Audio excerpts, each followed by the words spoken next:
Are you struggling for consistency in your sim racing? Does your iRating look like a roller coaster? If so, we have good news for you. The way to get more consistent is to first understand what you're doing differently than the professionals. And VRS is the answer. With our competitive subscription, you will have the telemetry, setups, tutorials, and everything else you need to fully analyze your driving. Our data packs and the ability to compare your driving with the best in the world will show you exactly where to adjust your inputs, change your driving line, and shave seconds off of your lap times. And our powerful and precise Direct Force Pro wheelbase and precision pedals are being used by some of the world's best drivers. All these champions agree that VRS hardware is not just the best on the market, it's also priced well below the competition. So if you're looking to upgrade to direct drive and the best pedals in sim racing, VRS is your answer. If you want to get better, get faster, and make it happen sooner rather than later, you owe it to yourself to find out why so many people are switching to VRS. You'll be so glad that you did. Visit www.virtualracingschool.com and learn why the best use VRS.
Good evening, everyone, and welcome to Virginia International Raceway for the opening round of Extreme Motorsports Ricmotech's miniMite Sports Car Challenge and the 7th season here on Apex Racing TV.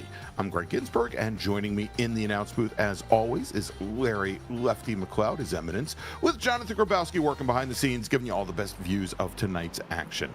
And so it's a new season and a new format for the miniMite Sports Car Challenge, as our LMP3 and GT4 racers will battle it out in two 35-minute sprint races each week, and we'll invert half the field to mix things up that much more. Just a day after I get back from the real-life version of this gorgeous country club for race cars, where IMSA brought its circus for the Michelin GT Challenge, we all get to witness whether a half-dozen series rookies have something for the old hats and champions here at the track Paul Newman called Heaven on Earth, and whose motto is, Virginia is for racing lovers. Good evening, Larry. It was just 2 weeks ago that we were at Barcelona naming our Season 6 champions, Bailey Petrowski in LMP3, Zach Mosley in GT4 AM, Kevin Carlisle in GT4 Pro, but here we are all ready to kick off season number 7. Yeah, 8 rounds in front of us, or is that 16 with this format we've got going here? Going to be a lot of racing this season. This is going to be fantastic. We've got a lot of the best tracks in the entire sim on our schedule this season, and as you said, we got some new faces to go with a lot of the old veterans. This is going to be a good one. Yeah, I am so looking forward to this, Larry. We've got old, well, maybe not old drivers. We'll call them series regulars in new classes, or maybe returning to old classes. We've got rookies in the field. We've got folks with maybe a chip on their shoulder after last season, and it should make for exciting times. So let's do this. I mean, I think everybody knows Virginia International Raceway. It is, you know, as you say, one of the classic racetracks here in the United States, having welcomed so many racers in 2 different stints, first from the late 50s through the early 70s, and then once again starting at the turn of the century. And as we mentioned, the big series, IMSA was here this past weekend. SRO was there a couple of weekends ago. But let's do this. Let's turn things over to Kevin Ford. He's going to give us tonight's track guide of beautiful Virginia International Raceway. Welcome, everyone, to Virginia International Raceway. Great to have you with us as we provide you your track guide today around this amazing road course here. 17 turns, 3.27 miles, but 130 feet of elevation changes. That's right, this place is full of blind entries, blind exits, and it has one of the longest back stretches in motorsports. Well, let's head up the front straightaway here. You'll notice our pit area to the right and no grandstands to the left. That's right, fans. We'll just gather around the barriers around the outside of the track and watch all the action as drivers get up to speed here around this course and heading down into turn 1 here. Wrap that corner pretty tight here. We'll come right back to throttle. Easy on that as that back end likes to step out there coming out of 2. Now down into 3. We'll get heavy on the brakes here for this double left-hander known as NASCAR bend. Come right back to throttle. Use up all that track out. Now down into 4. We'll take a nice tight wrap there. Then back into 5 to the right. This will take us through 5A. And then ultimately up into the snake. Up through turn 6 and 6A, now out onto the straightaway here, the first straightaway here at VIR, but it is a short one and very tough to get overtaking done. As you head up into the climbing S's here, want to hug those corners nice and tight to the outside. Now down on the brakes into turn 4. This will bring us into South Bend. Big drop off. There's that blind exit we were talking about. Now up into Oak Tree Corner. Get a nice tight wrapping launch up off of this, as this is a critical one. This brings you out onto this very, very long backstretch. This is where all the slipstream opportunities happen here and really one of the primary overtaking spots. Drivers will use that slipstream coming up the hill here to try to take advantage of their competitors as they head into this downhill, very fast section, and then heavy on the brakes coming up the hill here. Down into 4th, down into 3rd. Very tight to wrap this corner to the right. Back to the throttle, pretty much wide open out of 15 there. Now down into the very tight left of 16, tapping the brakes, and then wide open as we head up out of 17 and make our way back up onto the front straightaway. There you go. There's your track guide around this amazing VIR International Raceway. Thank you for being with us.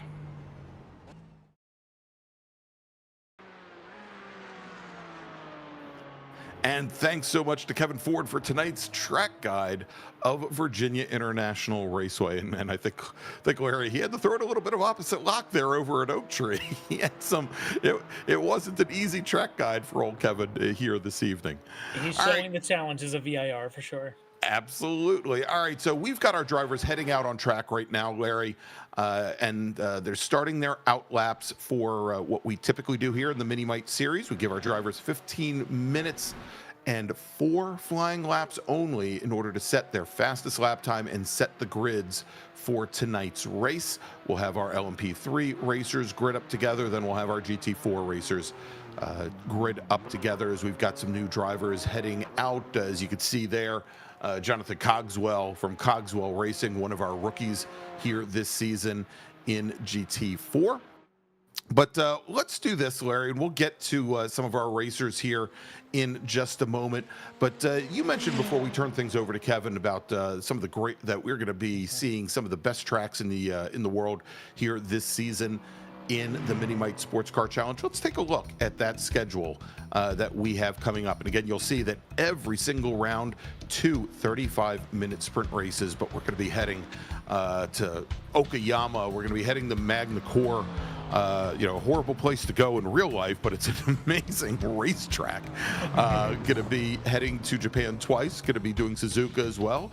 And of course, everybody just saw the Dutch Grand Prix at Zandvoort. Of course, we'll be going to another Dutch circuit this season. That'll be Solder, but also putting in some time at Sebring and the Indy Road Course as well.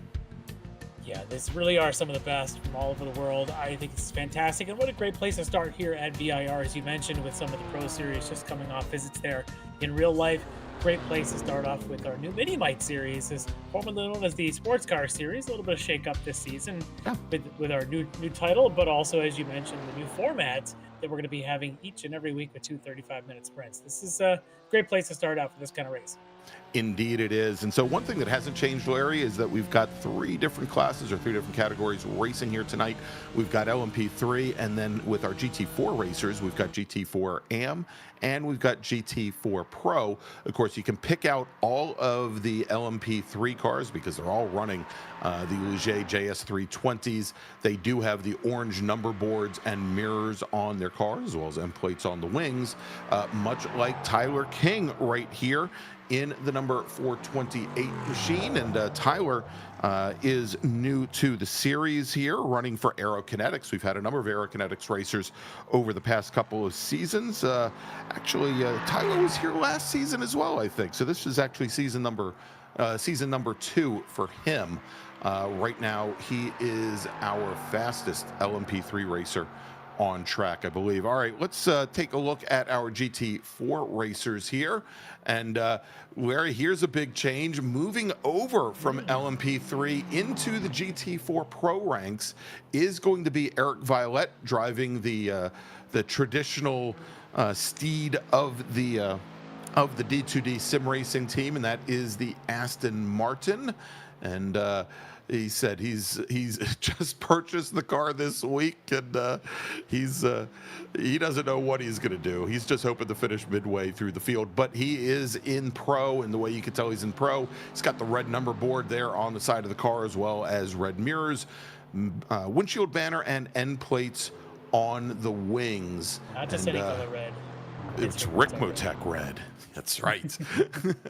All right, and if we take a look over to GT4 AM, let's look over to Lucas Dragota, driving for Dragon Sport Racing in the Mercedes-AMG GT4.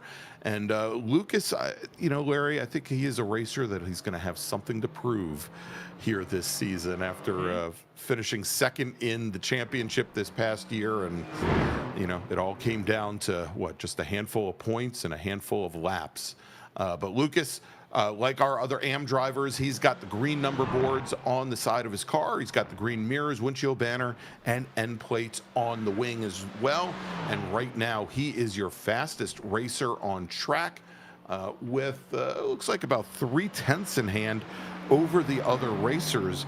And he was, he was one of our top speedsters here this week in practice. His brother, Leo Dragota, who has just now gone to the top of the leaderboard in Pro in the number 119 Orion Racing BMW. He is currently your fastest Pro driver out on track with 3 laps now in the books for him. Yeah, a couple of Dragotas right up there near the front. This could be interesting. As you mentioned, Lucas looks like he's gone with the understated livery, at least early in the season here, perhaps thinking he's on a mission, not to worry about all those other graphics to distract you. He's just going to go out there and set up his mind to try and win some AM races. Meanwhile, brother Leo is going to be contending there in Pro, along with that guy right there, Travis Schwenke, who's having himself a bit of an issue there coming down the roller coaster. Not quite sure, perhaps a little bit of quick turn in there in the BMW, but he's back underway. So and of course Travis, like the rest of the Leo Dragota and the rest of the Orion team, moving back over to GT4 Pro this season. Is he spent the last 2 seasons, seasons 5 and 6, in the Ligier, now moving back over to the BMW M4 GT4. Well, somebody still over there in the LMP3s.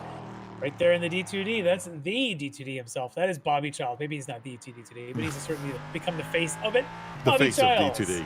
Yeah, Bobby Childs running there in the Hey LMP3 John, can we throw Bobby Child's face up there in that lower third? Speaking of the face of, as long as we're talking about the face of D2D. well, I'm sure we'll have plenty of opportunities to hear from Bobby it must have throughout broken. the season. Bobby, though, seems to be getting used to these prototypes. So, there he is. All right, so that is Bobby. That's we right. might hear from him as well as see him later on this season. Tonight, just 4 LMP3s are registered, so a bit of a slow start for the class here this season, but doesn't mean we're not going to get more as the nights go on. We do have a few more that are already signed up. Bobby's going to be here, I'm sure, each and every week. showing us exactly how fast that D2D LMP3 can go. Yeah, look at that. And he puts the car up the P2, Larry. Yeah. And a good run for Mr. Childs, as we're now watching Robert Hartley from Orion, another one of the Orion racers. He's driving the number 3 BMW M4 GT4, currently second fastest in the field to his teammate Leo Dragota. Should also mention, Larry running third fastest at the moment. Well, actually now leapfrogging Hartley, moving up to second fastest in pro, is Zach Mosley.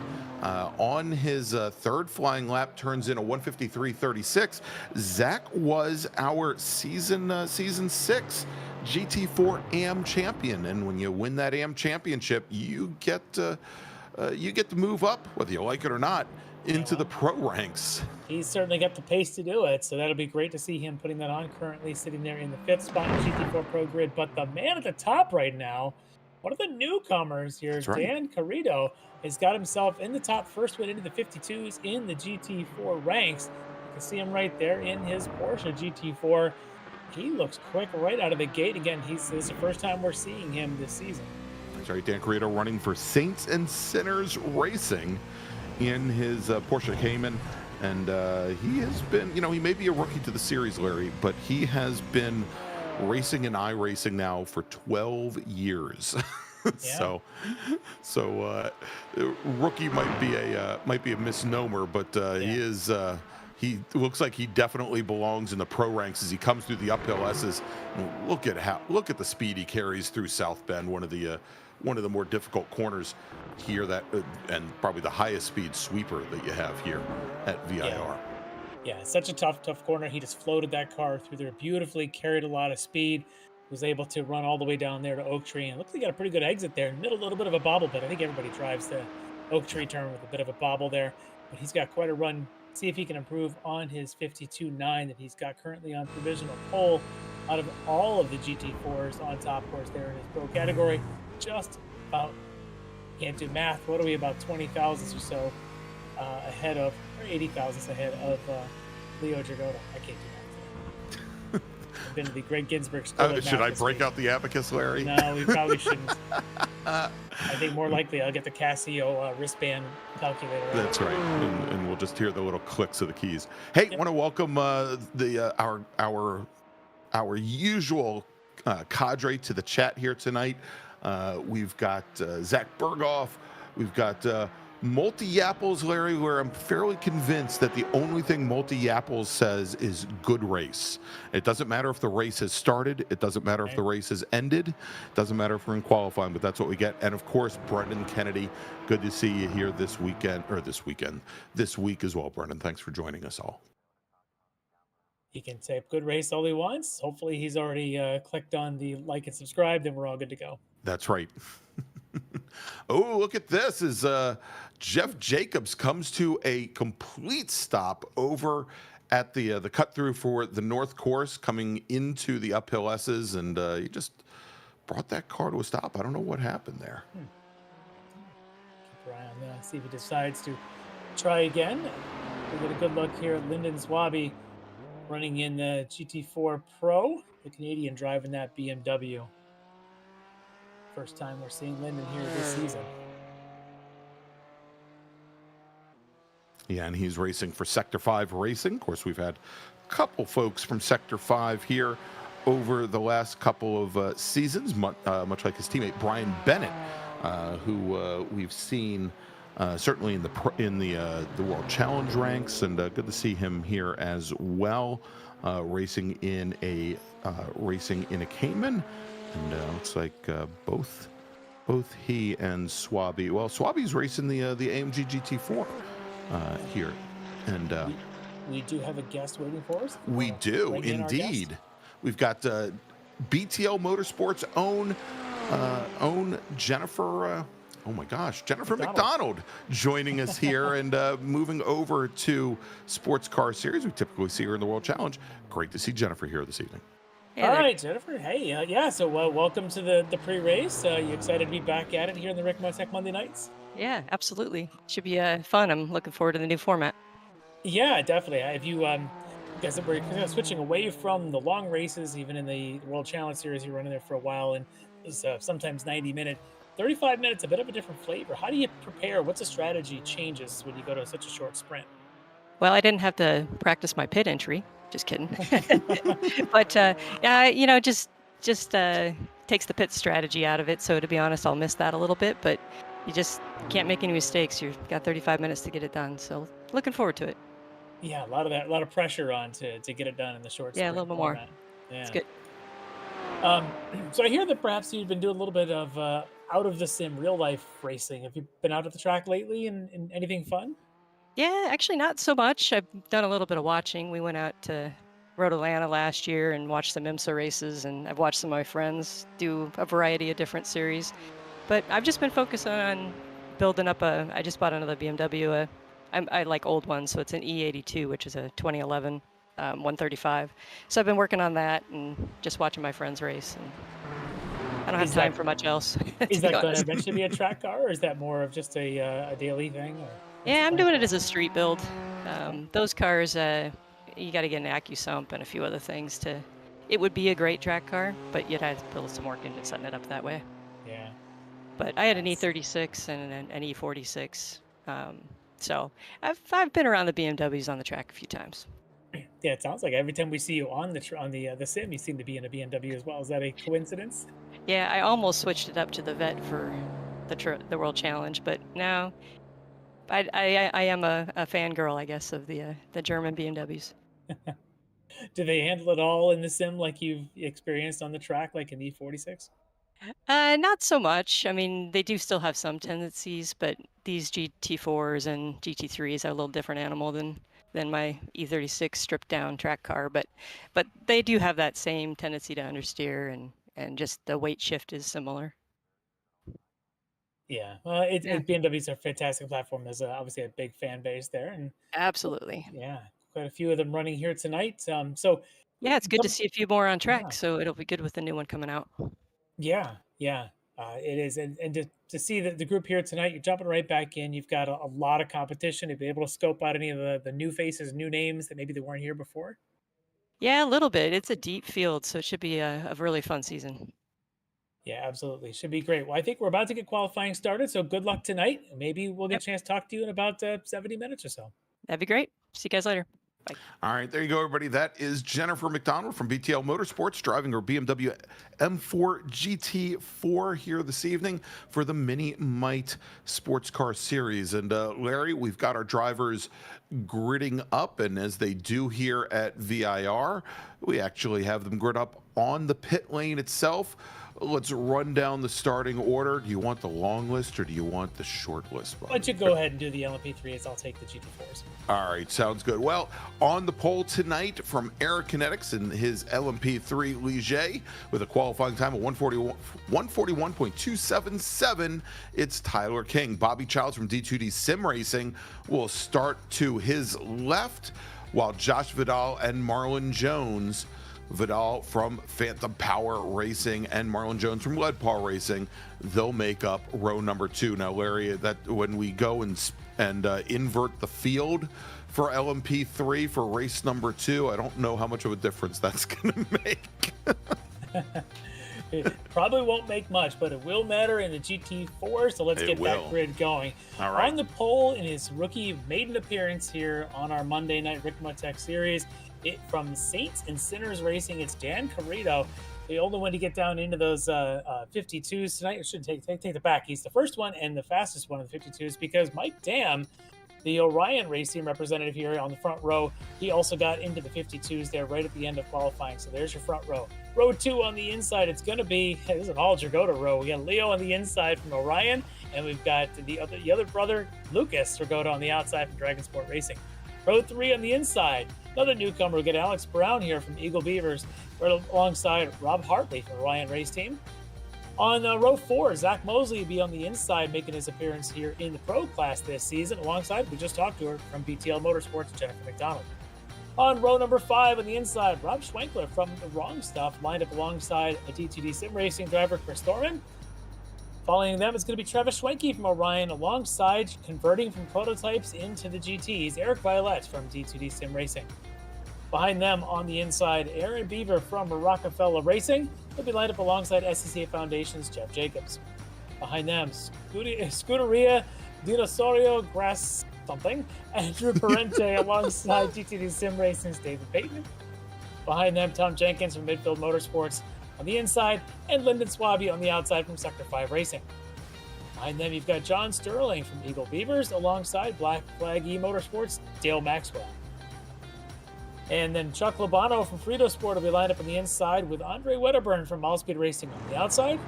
Behind them, another Frito Sport driver, John Casey, with Flying Tortoise Motorsports' Russ Ruddick. And then finally, Greg Brockway, the third of those right side of the lane Frito Sport Racing drivers alongside Cogswell Racing's Jonathan Cogswell. The Eagle Beavers racing team, Larry. Now in club racing, I know of Sneaky Moose Motorsports as well as Angry Sheep Motorsports, but that's definitely a new one for me.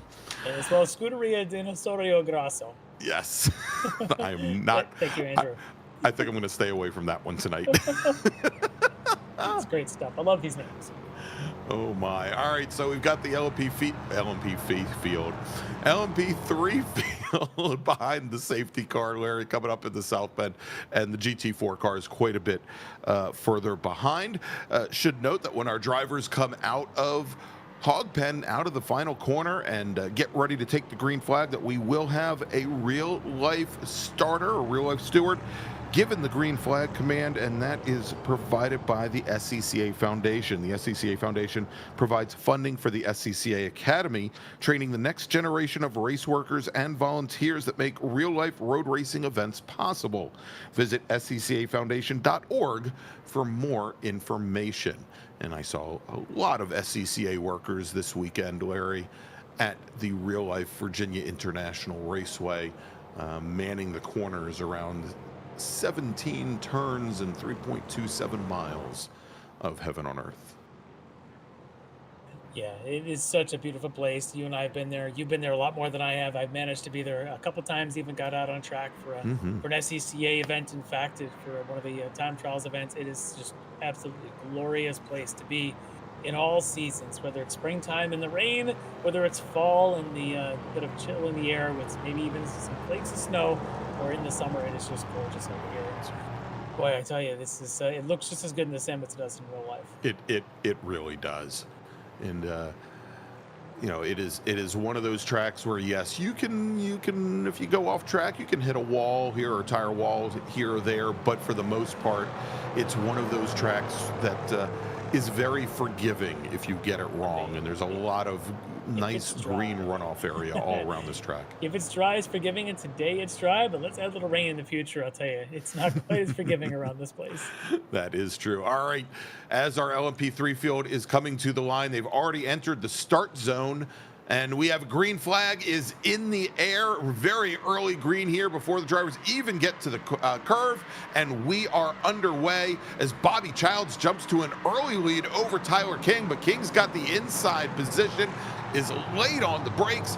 King takes over the lead going into the horseshoe, turns 1 and 2, but Bobby Childs fights back as they come into the NASCAR bend, and finally it looks like Tyler King has exerted. Oh, as King goes off wide out of NASCAR, and Bobby Childs takes the lead, and just as I said that you couldn't hit anything out here, Tyler King gets a little bit of tire wall as our GT4 cars now, Larry, take the green flag. Mike Dam from the outside jumps to an early lead, but he's now side by side with Dan Carrito as they come through the horseshoe. Dam runs wide. Carrito from the inside takes over the lead as Mike Dam now has to fight off his teammate Leo Dragota. Dragota slots in behind, but ahead of his brother Lucas, who is our leader in AM, then Alex Brown and Robert Hartley as they go through left hook, heading over to turn 5 and Snake. Great job in the brakes for Carrito to take that position back, but that's Mike Dam off track left as he comes up entering the Snake. I don't know if he actually got into the wall, but he's going to try and recover. Probably going to have to serve a 2-second slowdown for all that course cutting he's doing. He probably will, but that's going to take him right off of that front row. Going to move Leo Dragota, his teammate, up there to the second spot. And, yep, there he is up into the second spot. And Lucas Dragota, your AM leader, now to third overall in this GT4 field.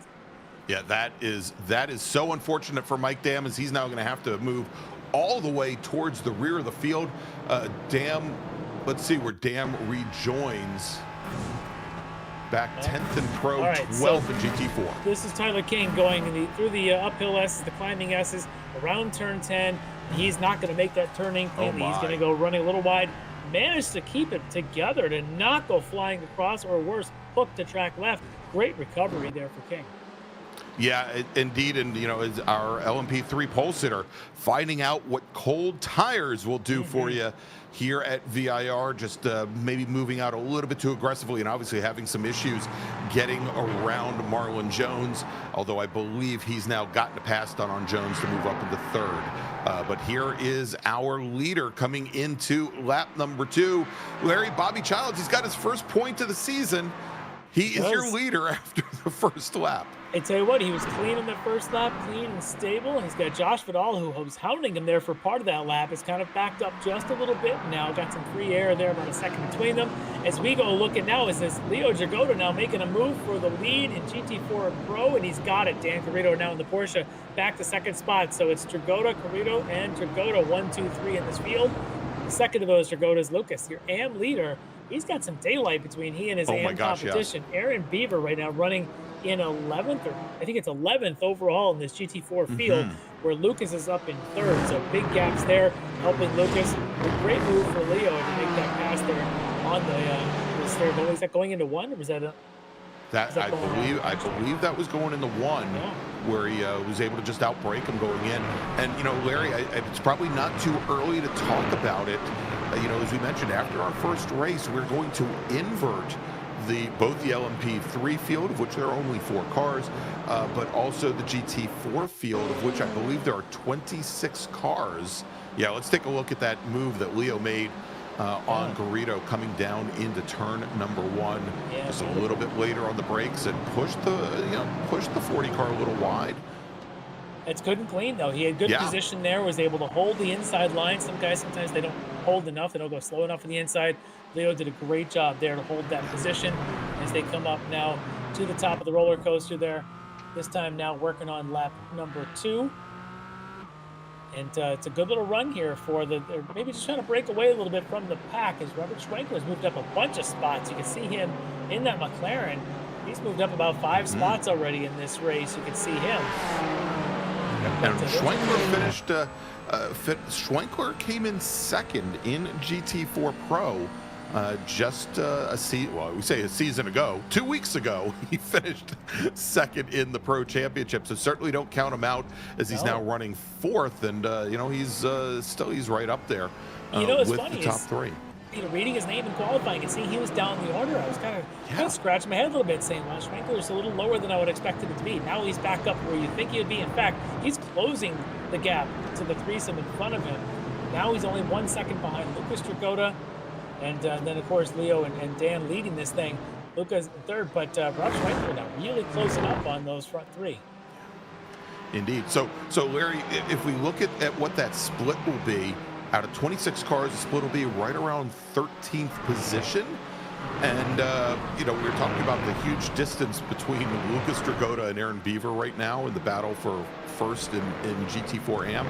Right now, with Beaver running in 11th position, if we go and invert the top half of the field, if things were to stay just the way they are now, you'd have Beaver starting on, I think, the front row, and you'd have Lucas Dragotta starting right around the middle of the pack. So the tables would definitely be turned. This format's going to be an interesting test where it is the half of the field in the past, and some of the Classic Sprint Series and things where we had done inversions and maybe the top 5 or top 7.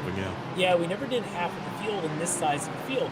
Mike Dam is going to give us the opportunity tonight to see how well this plays out. So we appreciate Mike sacrificing his first lap for us. I don't think that was his intent, but Mike put himself down into that 12th or so position, and guess where he is right now? He's 10th in Pro, 11th on track. He's right around that transfer spot. He's going to have to move himself up quickly. He and Travis Schwenke, his teammate, are both back there. Let's see how well they can do this in the next 20 minutes. Can they put themselves in a position to be on a podium in the first leg of this? It would give us an indicator what the second race might go like for these front runners who now suddenly have 12 cars in front. Indeed. All right, so we jump back over to LMP3. Bobby Childs maintains that lead over Josh Vidal. He hasn't lost Vidal yet, though, Larry. Vidal still less than a second back, but huge chasm between our top two in LMP3 and Marlon Jones and Tyler King. After King, who was our pole sitter, after his early challenges, he's fallen back behind Marlon Jones, and they are both about 7 seconds back from Childs and Vidal. Tight up there for sure. Yeah. There's a lot less room here where in GT4 land than LMP3 land. Oh, it's just a train right now. This is pretty much what real life races look like at VIR sometimes. It is just busy, these large fields. And I can tell you, this racing is great. So we go on board here with Rob Hartley right up behind Zach Mosley, who made the jump to pro class this season. Hartley, of course, one of the veterans on the platform, fast in anything he gets into. He's going to give Zach a test here. But what's crazy to think about it is you've got 4 Orion teams in this field. One of them, Leo, leading the race. The rest are sitting down in pro class in 6th, 9th, and 10th, or 7th, 10th, and 11th overall in this field right now. So some of the Orion teams struggling a bit. Shows you the depth of this field as well, with folks like Zach Mosley jumping into the pro class and Dan Carrito coming in now fresh off the street here. I tell you, there's a lot of really strong pace in this pro class.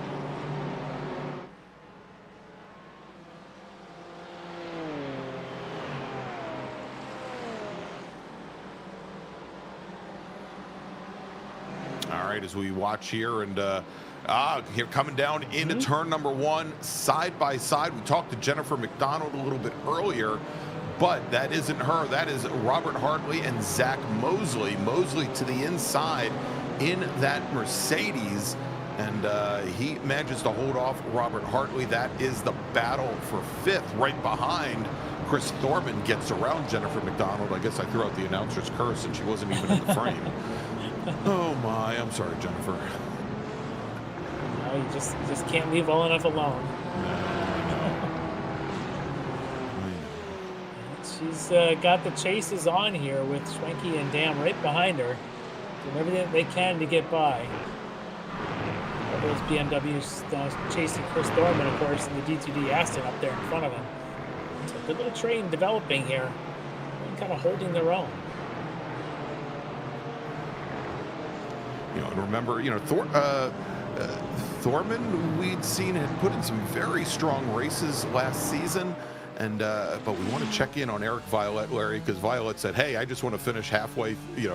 I just want to get through midfield," and there he is. He's sitting literally right in the middle of the GT4 pack right now, sitting 11th in pro and 13th overall. And Eric passed some notes over to us, and I think one of the things that he said here is he was more than happy to take on the Aston because everybody else in D2D was racing it, but he wonders why nobody else chose that platform. Well, we'll see. We'll see what he can do with this car through the season. He'd say he's not quite taking it as seriously as he had in the past, so he might just be out there having a good time running VIR in an Aston, because who wouldn't have a good time? Well, yeah, and he says that, typically when he comes into a season, he's going to take all the different chassis. He's going to do some testing, see which one is absolutely the best for him. And, he's taking the season very seriously, but, I think he's taking a little bit of a back seat to his other GT4 teammates on D2D Sim Racing, taking their lead. And he's going to, make the best of the chassis here this season in season number 7. We've been really watching this battle here of Jennifer McDonald now in between a couple of the Orions, as Travis was able to get by her, but now she's trying to hold off Mike Dam.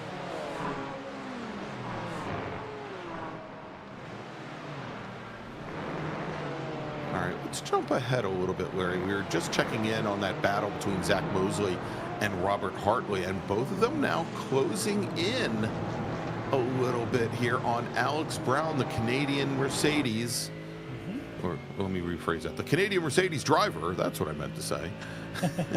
And I don't know if Mercedes is a plant in Canada yet. Yeah, I don't think so. As they're making their way down the back straight here, down Madison Avenue, and Mosley's about 0.4 of a second back, maybe in the tail end of the draft for these GT4 cars. But, yeah, the draft here is just, it can help you a little bit. It'll help you sort of stay in there, as we've got all kinds of action. That is Mike Dam having himself a rough night here at the top of the hill. Is that Jennifer McDonald?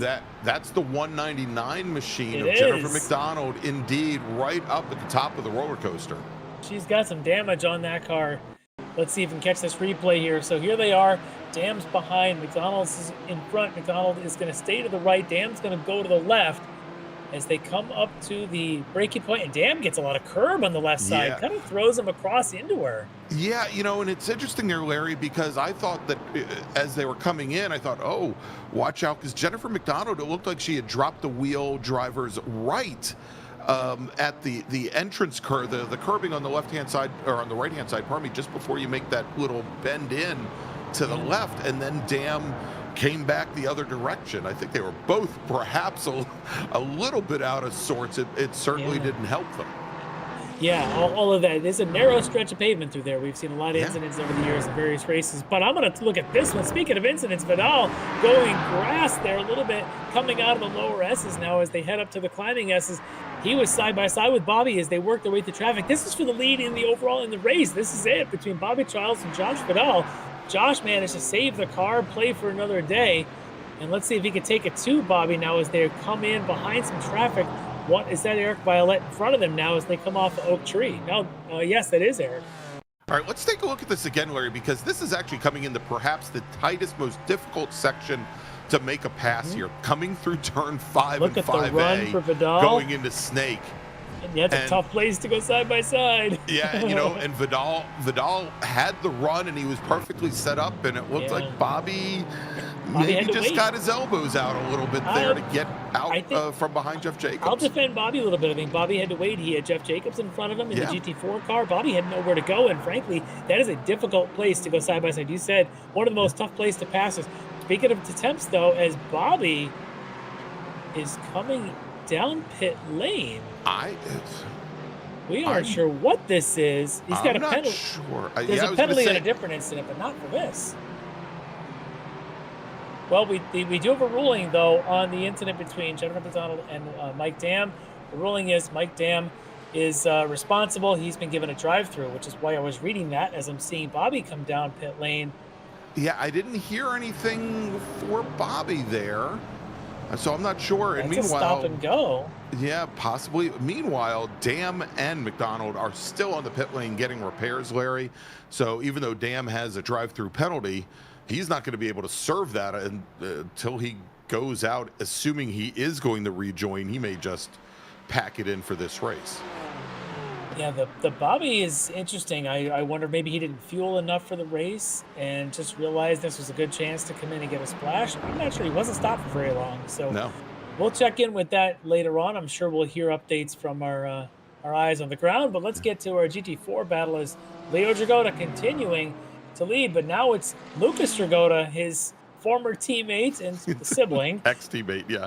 And so the AM leader and the pro leader are both Dragotas, and B, leading this race right at the front of the field. Dan Carrito is moved back to third as he was our pole sitter and has shuffled his way back a little bit. I'm starting to wonder if maybe tires came in a little awkward for him, or that he maybe drove off in the first couple laps, and now the car is not quite under him like it was in qualifying.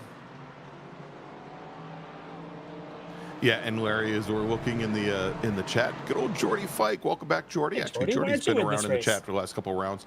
Yeah. Also, thinking the same thing, that maybe Bobby went out with his qualifying fuel load because he spent less than 5 seconds in his pit stall. It was quick, very quick. So maybe that's what it was, and if it was, it's unfortunate for Bobby because he really had been driving fantastic to that point, been under control, in control of this race, with obviously pressure from Josh Vidal that we've just been watching, but a pit stop there now has moved Bobby back quite a bit of ways here behind Josh, so kind of taking out his chance to win Heat 1 tonight, but Heat 2 is another game to play. Meanwhile, this battle continues here at the GT4 field as Josh Vidal, your LMP3 leader, wants to get by all three of them here on the short shoot here between the S's. And at the exact same place that he and Bobby got caught up behind Jeff Jacobs. Only got by 2 of them. Yeah. He's gonna have to just blend in with the BMW, the Mercedes, and the Porsche. One of these four is not like the other. If it wasn't for the Dayglow green on the canopy there, Sure. he might be able to do it. Meanwhile, like, I'm just like wondering any other German GT car. Yes, exactly. Except it's French. And so I was wondering, speaking of German GT cars, I was wondering how long it would take for the McLaren, and yes, I know the McLaren is British, of Robert Schweikler, if he could maybe make up a little ground there as our three leaders were jockeying with Vidal coming through the S's. He has lost a little bit of ground. Remember I mentioned he had gotten to within about a second or so of Lucas Dragotta when Lucas was in third. And Robert now has faded back a little bit there in his wrong stuff, McLaren. Yeah. And he's now about 2.5 seconds back. He is up about a second or so on Alex Brown behind him, but Rob a little bit off pace here in these last couple laps. We'll see if he can change that around here as we get to the second half of this first sprint.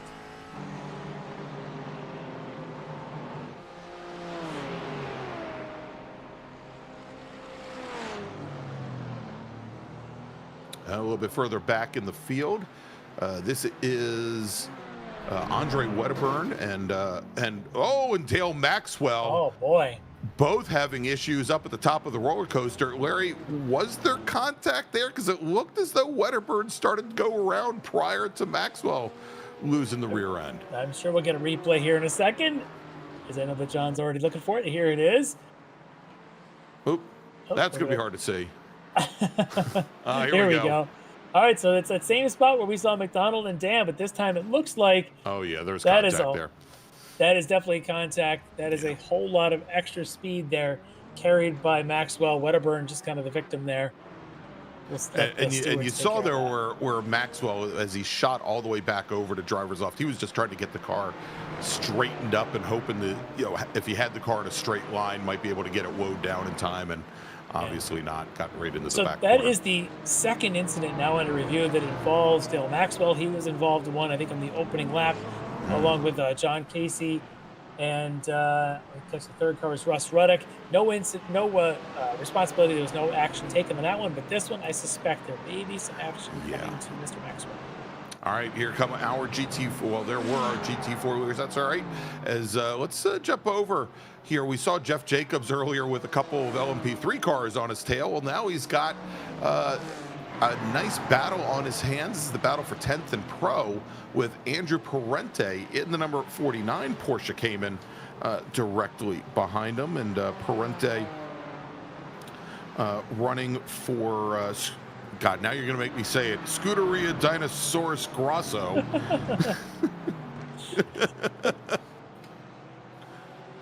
It's not Rexy or Roxy, and it doesn't have teeth on the nose. Apparently, it's Team Fat Dinosaur, if you want to know what it really translates to, if that's easier for you. Yes, it is. I feel more at home. Thanks to Michael in the chat for clarifying the translation.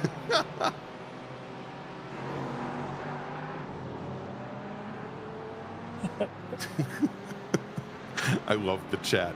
iRacer93 in the chat. Is that Mike Dam, by the way? It's car number 93, but if it is, it's fantastic. Yeah. As he's just claiming it with Wedderburn often near incidents. Don't ever walk next to him during a thunderstorm. Well, that and Bobby Childs is sandbagging to get pole for the next race, and there are only 4 cars in the class. He just might be. Well, right now because he's gotten around Marlon Jones, he's in line to start on the outside of the front row for the second race in a row. Keep an eye on that and see where he ends up, and there he is, making his way around the outside. Gets around the yellow Mercedes. Should have been Alex Brown. Yep. He's down the back straight, passing Schwenkler. Schwenkler actually at one point took that back. It wasn't Schwenkler. It was John Sterling issued a warning for another situation. Not Schwenkler. These high card numbers get me confused. And by the way, Dale Maxwell was assigned incident responsibility for that incident. There's contact. That's Hartley. That's Brown. Hartley was on the outside. Brown on the inside. A light bit of contact. Hartley was able to keep it together and still maintains his run down the roller coaster. But that was definitely contact close. We've got an issue now, it seems, with Zach Mosley. All right, We'll see if we can pull that up here in a second, as it looks like he has now lost touch. Well, not lost touch. He's only a second back of Aaron Beaver. He had been up there battling with Hartley, though, so yeah, there's definitely something that has come his way. Yeah, and Hartley now. Eric Violet right behind him. Yeah. Let's see the replay here. Up here. Let's take a look. Alongside of Travis Schwenke as they go into the top of the roller coaster. And are we going to see? Boy, see a lot of that here. Schwenke turned in. I'm not sure there was room to turn in. This will be interesting to see what the stewards have to say about this one. Yeah, let's take a look at an overhead view if we can, and see. Because I'm with you, Larry. I don't know if there was enough room there. Yeah. All right, so Schwenke starts. Yeah, I don't know. It looked like Schwenke almost as if he straightened the wheel up just as he had gotten to the curbing, the apex curbing driver's right. Room, but it seemed like he may have left him enough. Yeah. The stewards are going to take a look at it. Here we go. We'll go on board now with Travis. Let's see if we can see any kind of a bobble. We don't have the steering wheel just there in shot. Is there a bobble as he turns in? You see, he didn't get the car rotated at all. Yeah, that'll be interesting to see what the stewards have to say if they're looking at the same angles we are, and if they decide any kind of responsibility. That's gonna be a tough one. That's gonna be a tough one to give any responsibility to. As we flash back to the front of the field, still it is Jagoda, Carrito, your top three. Leo, then Lucas, then Dan. Is that Marlon Jones going That's Marlon Jones in the 25 car. Currently running fourth at LMP3. He should be able to clear all three of our GT4 leaders, and he does, as they turn in for turn one. A new livery on Marlon's car this season? Caught me off guard then. Waiting for liveries to arrive as we see a lot of these light blue cars here in the field tonight. I suspect we're going to see some new liveries in round 2 in a couple of weeks out. And by the way, should mention, Larry, that we still have some spots on the field or in the field and on the grid. If you'd like to join the Extreme Motorsports Ricmotech miniMite Sports Car Series, head on over to xmsracing.com and sign up. A little battle here between Dale Maxwell and John Sterling continuing with these two. Just watching Sterling and Maxwell. I think that's Maxwell. Or is that Jenkins? No, that's Jenkins in the BMW, and then Sterling right behind. This is the battle for fourth and AM. Yeah, really good car position there for Jenkins, defending that position without blocking, not leaving Sterling anywhere to go. Either one getting a great run, though, around South Bend. That definitely hurts if you're the trailing car. It throws your rhythm off kind of mid-corner. But, looks like Jenkins going wide. Opportunity now for Sterling if he's able to get a run. I think he might have hesitated seeing the big slide in the BMW happening. I think he had to hesitate because otherwise he would have ended up going right into the door. We've seen him side by side at the top of the hill on multiple occasions with various drivers. Let's see how these two pass or fail the test as they're going to come up the hill once they get down Madison Avenue. The inside's going to be Sterling. The outside's going to be Jenkins, and it's going to be Sterling with the position. No, I mean, the worst that could happen, Larry, is it would be the blue car's fault. So, but they both make it work here as we've got 10 minutes remaining in our first race of 2 tonight. Again, we will be inverting half of the, we'll be inverting both the LMP3s and the GT4 cars right down the center. So, basically in LMP3, the front row becomes the back row becomes the front row, and in GT4 should be, I think, the first, it should be the first, I think, 6 or 7 rows will get the invert.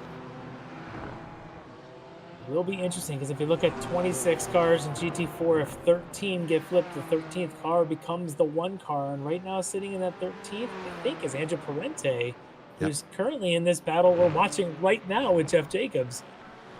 If this goes on for another 8 minutes, Andrew may find himself on the pole for the second race. I don't know if he knows that, if he's done that math yet or not, but perhaps getting past. All it does is puts him then further down in the front row, but it does still leave him up in that front group. The position behind them, I think, would be David Payton. Yeah, Payton and so we're watching the battle between Payton and Lobano right now, and this is for I think 13th and 14th, or probably 14th and 15th on the field. So it would be just behind the invert, I believe. Yeah, and they're about 5 seconds back from Andrew Parente. Yeah. Who's in that transfer spot. So they've got work to do in the next 7 minutes if they want to get anything done. Meanwhile, looks like Corrido's gotten himself around Lucas Tragoda for the second overall in the race. It's not over yet. All right, let's take a look here as they make the run down the front straight, going into turn 1. And, of course, front straight is kind of a misnomer here at VIR, as you've got that big bend right before the start-finish line. Yeah. Oh, look at that. Just commits to the inside. There you go, and he holds off the 119. Yeah, it's good car control there. Good job making that pass. Though, because they were battling, has now left Leo Dragoda out in front there by about 1.5 seconds. So not many laps here to try and get a sprint win. He's going to have to really work for it to gain that last 1.5 seconds to catch up to Leo and then try to make a pass. I don't know if he'll be able to, but we've got about 7 minutes left here in this first race to do it. Hey, and Larry, over in LMP3, a bit of a development here. Josh Vidal, who's led the LMP3 race since Bobby Childs took to the pits early, just had a bit of a moment on the previous lap, ran a 150 and change, where he had an off, and that allowed Tyler King to make up quite a bit of ground. They're running very similar lap times now, but the gap down to less than 4 seconds. Well, let's catch the replay here of Josh right through the middle of traffic there. Over at South Bend. Brockway in front of him, and he just sort of checks in the middle of the corner. Doesn't hit anything. I'll tell you, in real life, though, it is a whole lot of ruts out there. That'll damage the underside of any car out there in real life. But here in the sim, all he's got to do is get his way back on, which he does. And now that lead is down, as you said, to under 3 seconds. Tyler King, who I believe was on the pole in this race when this thing all started. He's had an adventurous race. Now finds himself with perhaps an outside chance. He can lay down a flyer or two here in the last 6 minutes. Maybe he can catch him. He can see him. Yeah, and there's traffic now facing Vidal. So King getting a perfect run. Yep, that's the way you don't go perfect, though. Dirty out there. I think he was licking his chops and too worried about maybe making up some ground on Josh Vidal, and suddenly he can run a little wide at the oak tree. He wanted to go say hi to the new oak tree, the son of oak tree there on the outside. Yeah, on the outside over by the bleachers, yeah. All right, so that lead now with 5.5 minutes on the clock, down to 2.5 seconds between them. One of our Porsches was going slow there. That might have been Maxwell. Maxwell, I think it was. Maybe he's out of fuel. Maxwell was able to let your race leader Vidal by, but I think Tyler King might have gotten caught up a little bit, and some of that is too much traffic cost him some time going down the roller coaster, and there he is coming into one right now. It's just now 4 seconds back. He lost a whole 1.5 seconds in that exchange.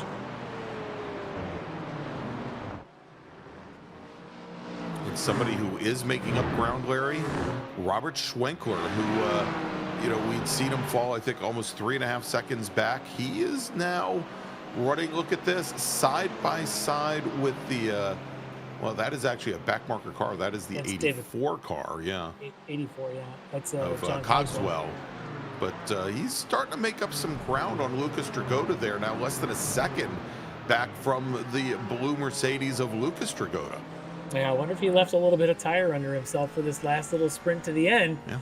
Because while Lucas might be in a different class, you get the number of points, as that's a car in front of him. That's Corrido, and that's Lucas running wide. Schwenkler is going to run wide and catch it.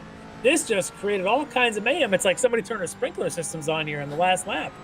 As they both had to go and avoid that spinning Porsche, and Schwenkler now comes up behind the Mercedes. That wasn't just any spinning Porsche. I know. That was Corrido, who had been running in second place overall. Corrido now falls back to 8th as he gets, he's continuing his drop. Let's take a look and see what happened to him as he came up to the top of the roller coaster. And coming down, it looked like down right towards Hog Pen. Hog Pen. Caught some curb there. But manages to not get hit. Wow. Yeah, I mean, there was basically about 80% track blockage there, Larry. Yeah. Just when cars are unloaded coming down the hill. Hats off to the crowd of cars that came up on him at blind speed there, managed to avoid him. So good job there. Meanwhile, as you mentioned, Schwenkler was trying to pressure now Lucas Dragota. This is for second overall and those valuable points here in this race. Schwenkler. And Hartley's in there, is now up there as well, Larry. Hartley and Brown have joined the party as well. It is a massive fight. Now, race leader Leo Dragota's 5 seconds clear. He's not too worried about it. He just needs to make it to the end. But let's see who's running a little more downforce, who's running a little more streamlined here on this back straight run. As you've got representatives of Mercedes, McLarens, and BMWs here in this train. Who's got the legs? I'll tell you, Mercedes looks pretty strong there off of that Oak Tree corner.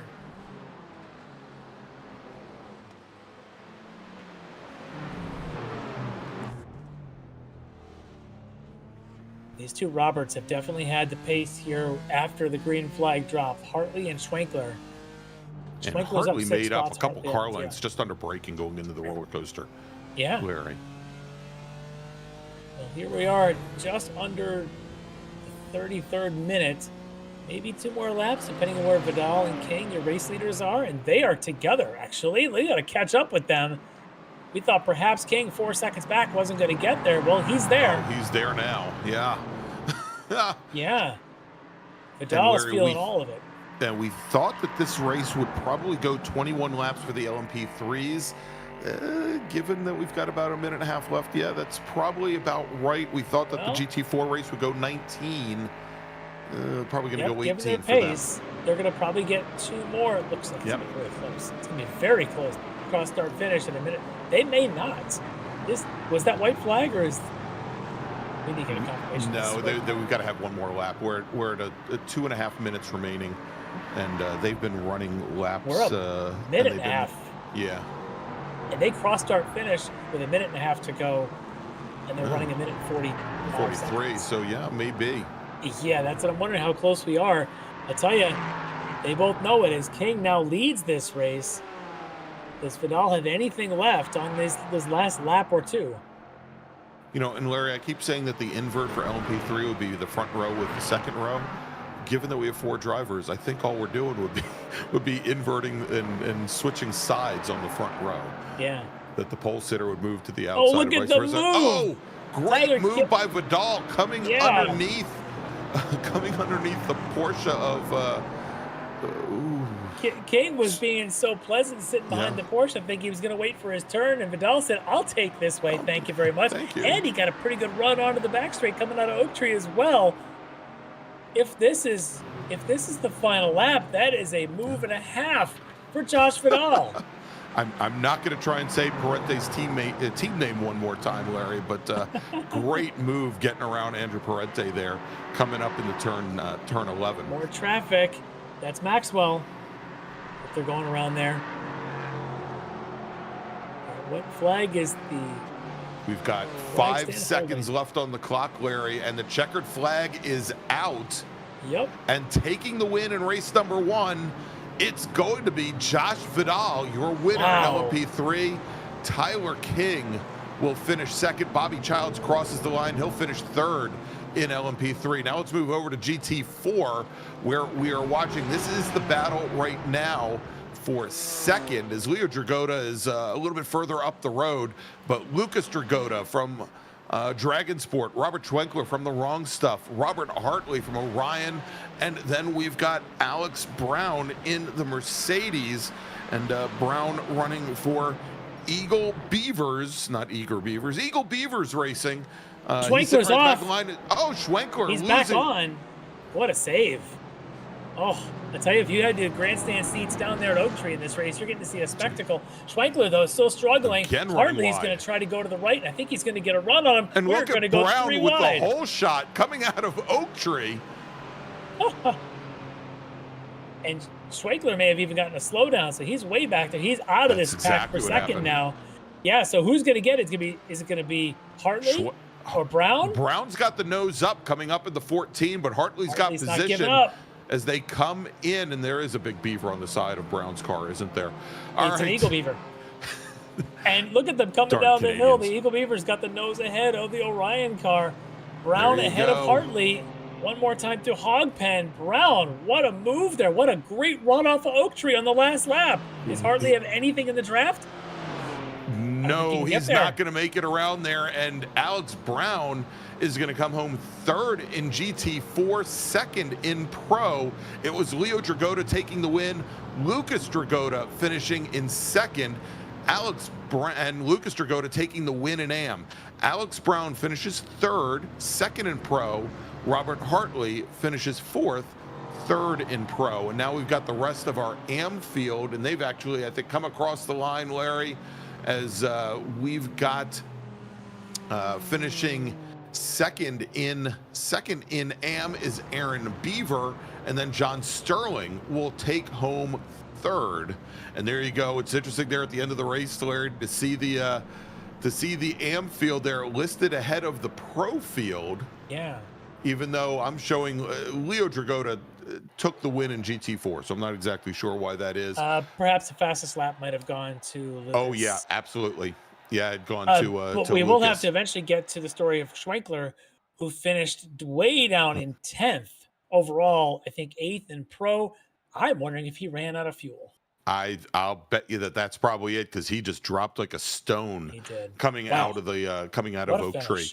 All right, let's do this, Larry. We've got a couple minutes before race number 2 this evening. Let's take a quick break. We'll thank some of our partners and sponsors, and we'll be right back here to see the rest of the action at Virginia International Raceway and round number 1 of the Extreme Motorsports Ricmotech miniMite Sports Car Challenge here on Apex Racing TV. We'll be right back. Ricmotech, high-performance sim racing equipment. Whether you're just looking to have fun, train for race day, or become a serious esports competitor, Ricmotech has you covered. Hundreds of name-brand parts. Support from experts that love sim racing. Trusted by the pros. There's only one place to go, Ricmotech.com. The SCCA Foundation is a 501c3 organization serving as the charitable arm of the Sports Car Club of America. One of the programs partially funded by the foundation is the SCCA Academy, an online learning management system used to keep real-life racing track officials up to date on the highest standards of race safety and officiating. Through this program, the SCCA Foundation is supporting the future of the best trained corner workers and event officials in motorsport. You can support these efforts at www.sccafoundation.org.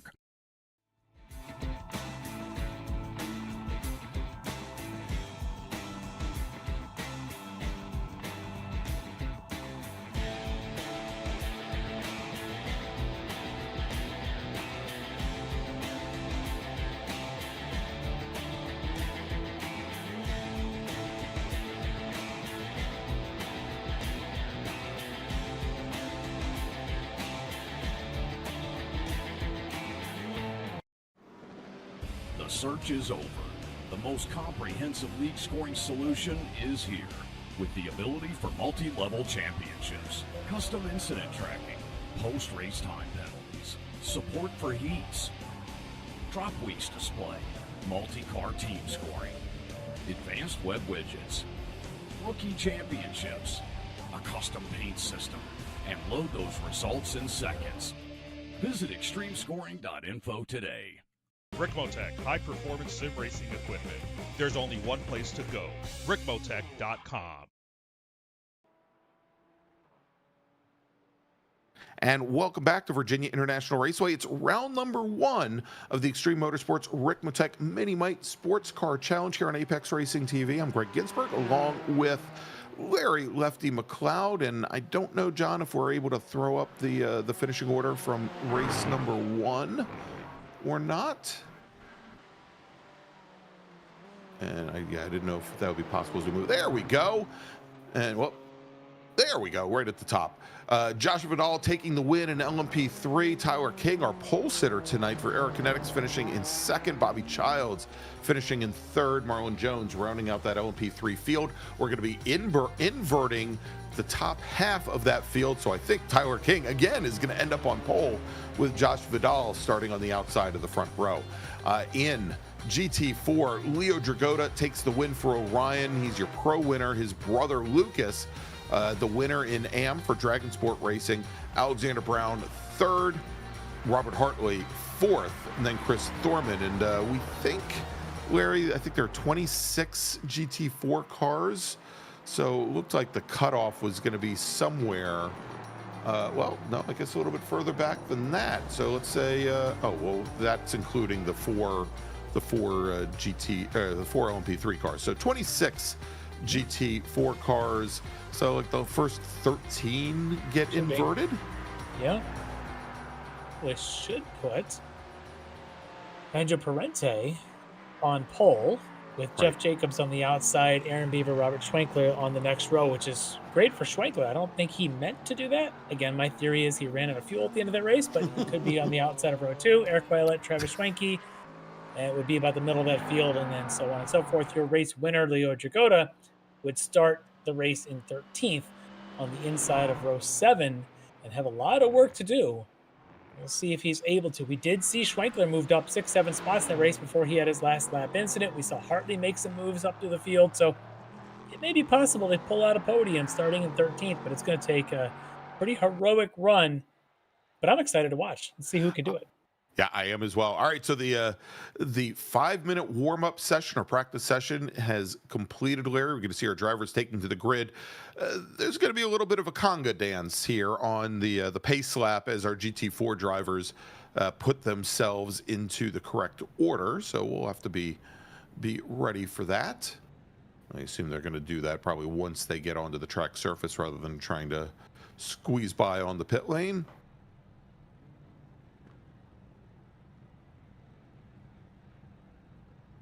And this is where, Larry, forget the whole live starter thing. This is where our stewards supplied by the SCCA Foundation get paid the big bucks because they are going to be leading the conga line or the big dance here to get everybody lined up in the correct order. He's going to be looking a little bit like auto racing line dancing here. Yes. It's 2x2. They're just going to like part the C's and roll to the front and so on and so on. All the way down the grid. A little bit of a little Soul Train look to it here for a little bit. Let's see. Hey, and Larry, as I'm hearing coming over the radio, at least for LMP3, they are going to move Marlon Jones to the pole rather than fourth, with Bobby Child starting next to him, and then we will have Tyler King and Josh Vidal. So they're going to invert the whole field. Makes sense. That's a good call. Yeah, I think with just 4 cars there, I think that makes a lot of sense. Yeah, I mean the racing will be great either way, but with just the 4 of them, let's make this interesting. So yeah, Marlon Jones going to be on the pole here for the second race. And meanwhile, the pace car is on its way, but none of our LMP3 drivers want to leave the pit lane. Pace car may as well go hang out at South Paddock for a while. Just go wait there by the South Tower, and we'll let you know when it's time. This will be interesting. So obviously, it's in the past we've done these sprints. We've only inverted maybe a couple of rows, and it was usually feasible for someone to win both races because they would have a shot to get back up there in the 30 minutes. Well, we got 35 minutes as opposed to the past, maybe running some 30 minutes, but dropping back 13 places. That's a lot of cars to find a way around, and we've already seen tonight what happens when you when you try to make that move up at the top of the roller coaster. There was more harm than good here this evening, at least for the first race.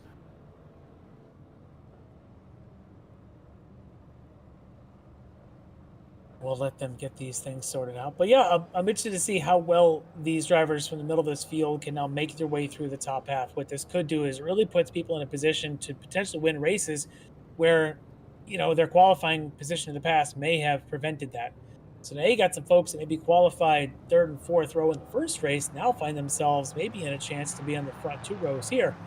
I think that's what we're going to see here with the way this thing's going to go with us. Someone like an Andrew Parente is going to find himself on the pole. Jeff Jacobs, we know how difficult he can be to pass. He's also looking like he might be on the front row. Aaron Beaver could have himself a really good chance here in this race now in his first week in the new class. So could make things very interesting.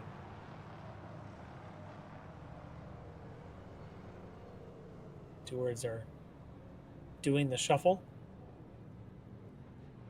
It's a little like bingo. You got a bingo caller saying, okay. That's right. Car, E36. E36 or B93. If you're a BMW number 93, come on down. You realize that anyway, that means Jennifer McDonald's going to go to the front, right? After what she told us during the interview. Just might. So let's see how this goes. Maybe they've got the LMP3s sorted out. We start to work on those GT4s. So we've got an interesting season this year. We did talk a little bit about, we got VIR obviously tonight in 3 weeks, as we're going to be off next week. And then, of course, we'll start with another series in between, and then we'll get back to another round of this, where we'll be at Okayama. That'll be interesting. The little track a little bit tighter than here at VIR. I was going to say, it's a great track for MX-5s, Larry, and maybe for Formula Vs. It's going to be a challenge here with some prototype cars.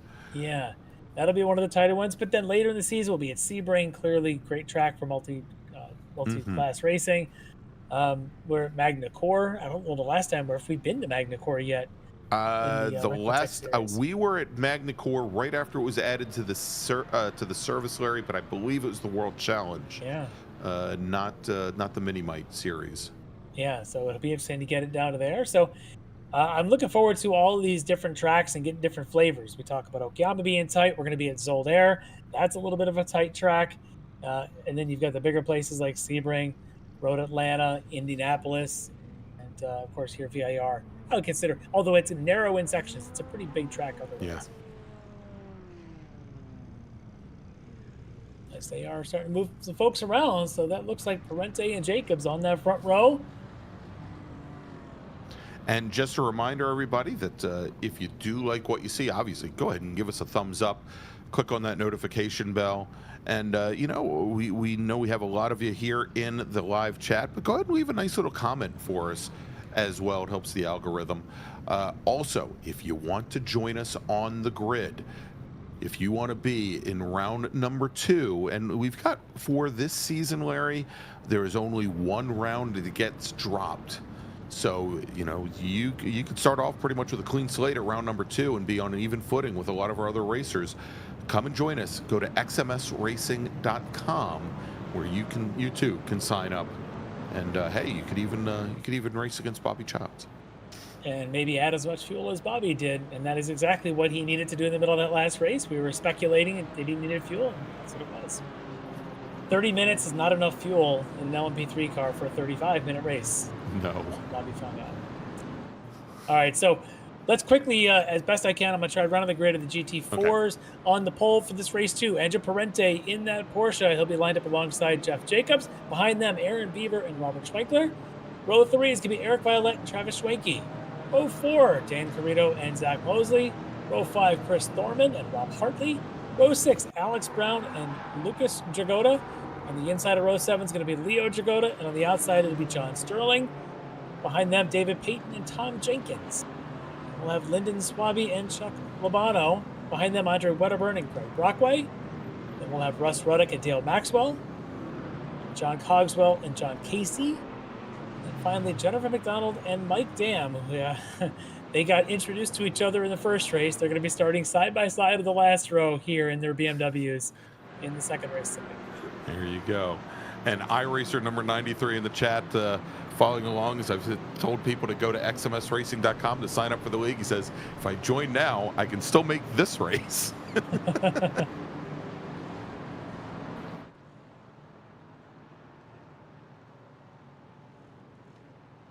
Uh-oh. Uh-oh, Bobby Childs having some connectivity issues. Oh, that's not good. He's got enough fuel on board, that we know. That's right. So that is backmarker Bob in the chat is the Bobby Childs. So hopefully his connection is good to go for the next 35 minutes. Not 30, Bobby. We'll have to wait and see what Bobby can do here on the opening lap. We did see in the first race, he took the lead with some issues were falling to Tyler King. And Bobby held that lead until he needed to pit for fuel.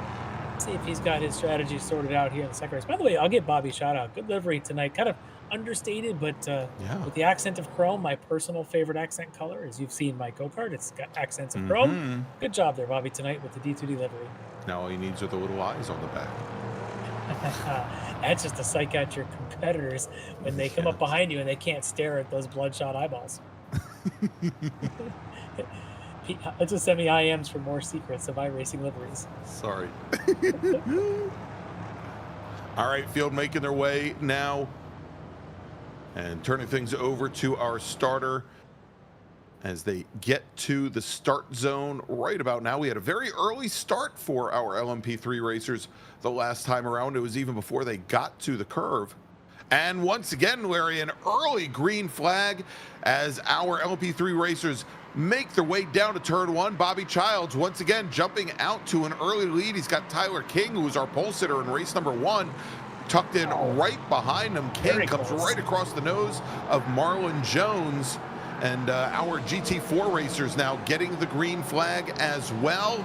It is Andrew Parente and Jeff Jacobs on the front row. Jacobs in that orange BMW on the outside of row number 1. And Parente trying to hold him off as they come through the horseshoe and make the run over to the NASCAR bend. Jeff Jacobs, he's got the inside position. If he could just make that hold through turn 3. Wow, I don't know how he made it rotate there, Larry, but he wasn't able to keep up the momentum. He gives up a position now to Robert Schwenkler, who moves up into second place. Yep. Schwenkler's going to get on by. He's not. Going to go around. Loses the rear end. Coming through turn 5, he goes all the way around. And Travis Schwenke had to avoid. Eric Violette had to avoid. And Schwenkler now drops out. Jeff Jacobs still trying to find a way into the scene here as Jacobs now falls all the way to the back of the field.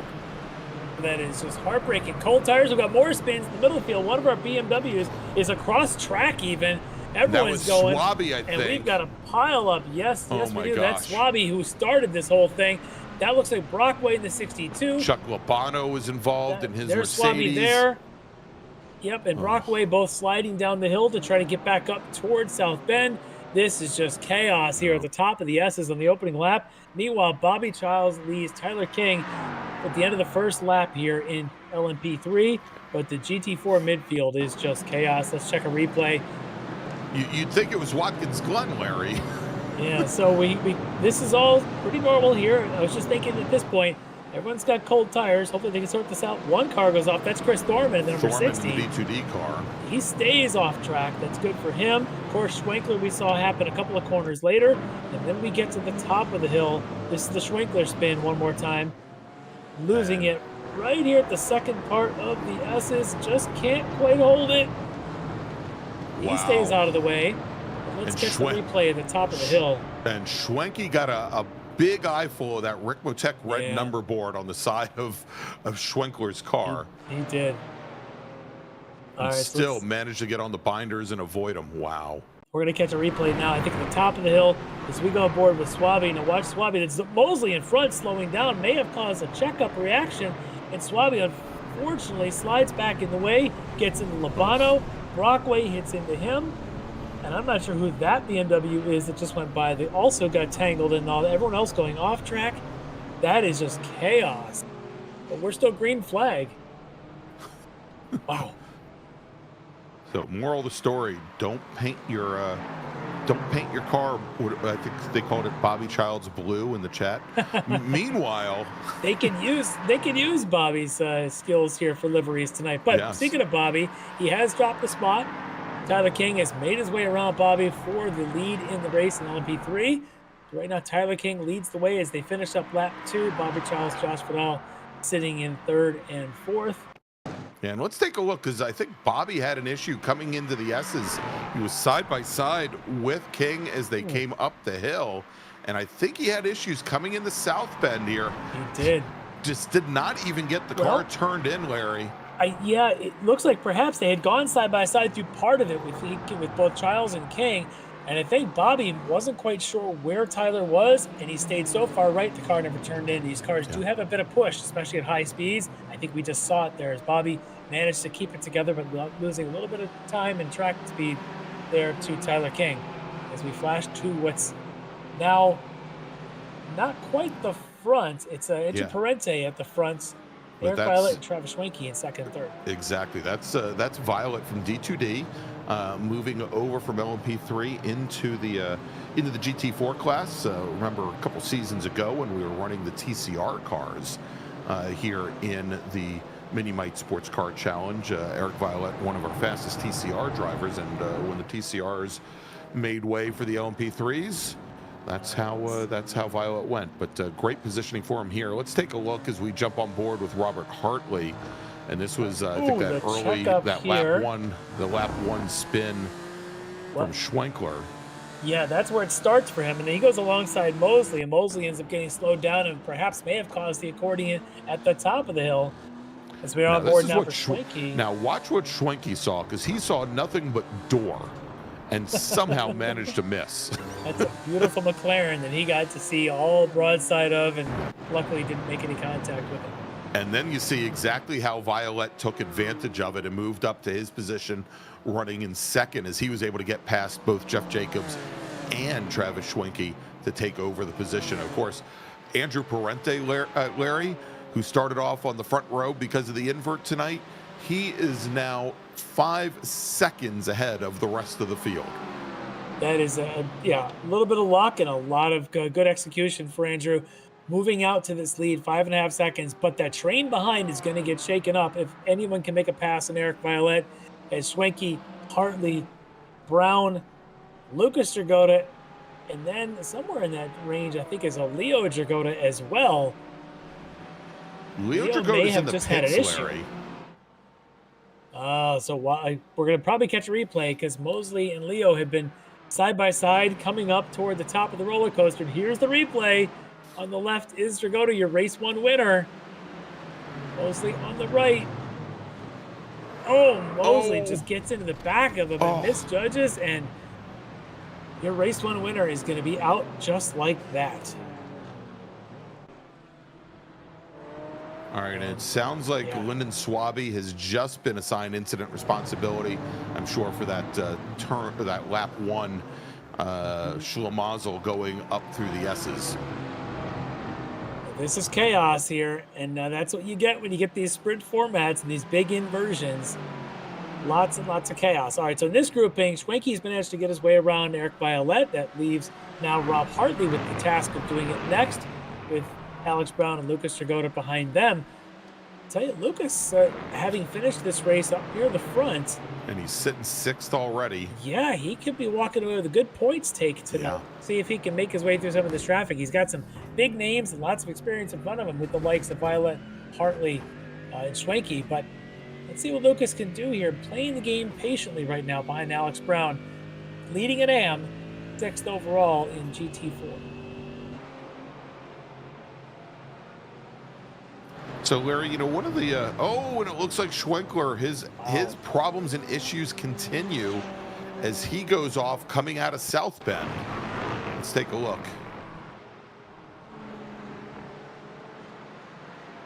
Well, here he is, throwing it through that little kink at South Bend. He seems okay, but he's trying to hold the line and can't. It's Dan Carrito that he was next to.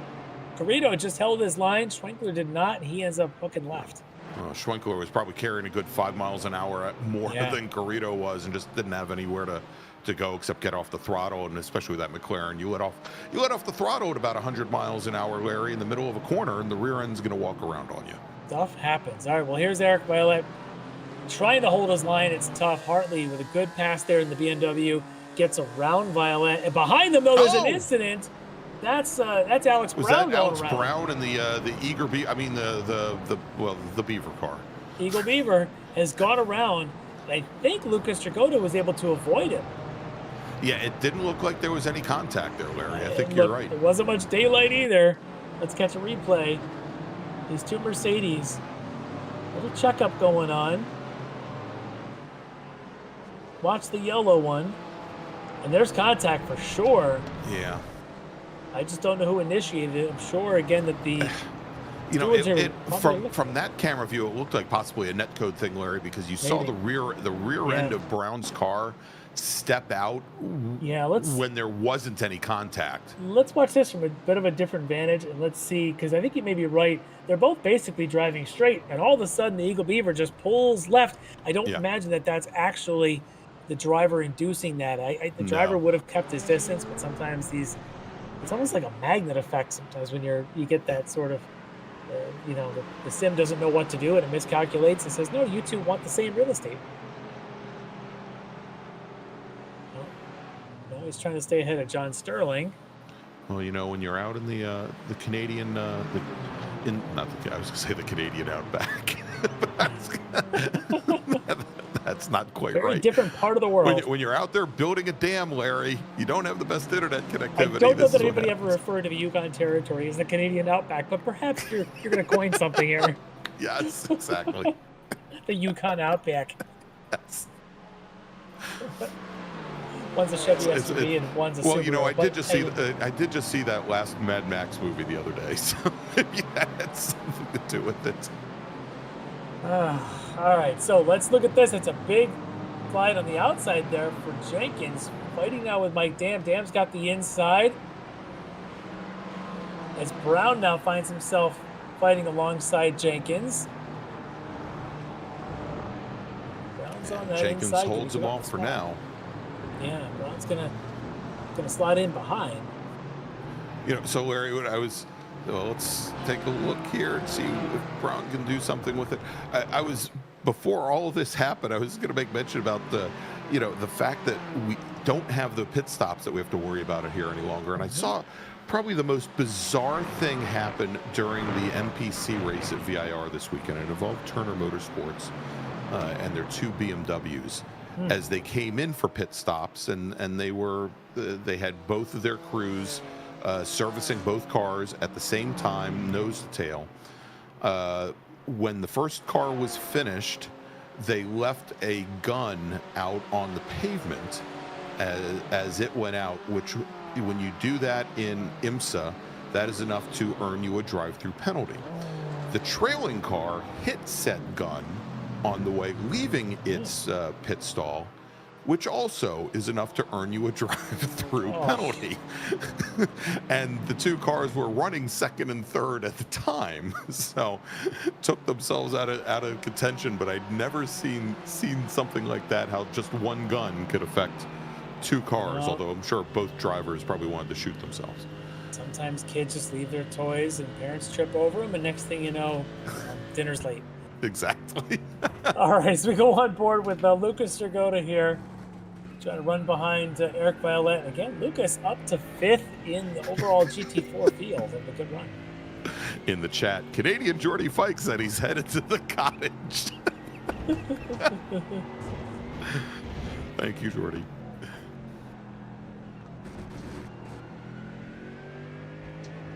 We got to get Jordy back into his sim and get him back on Monday nights.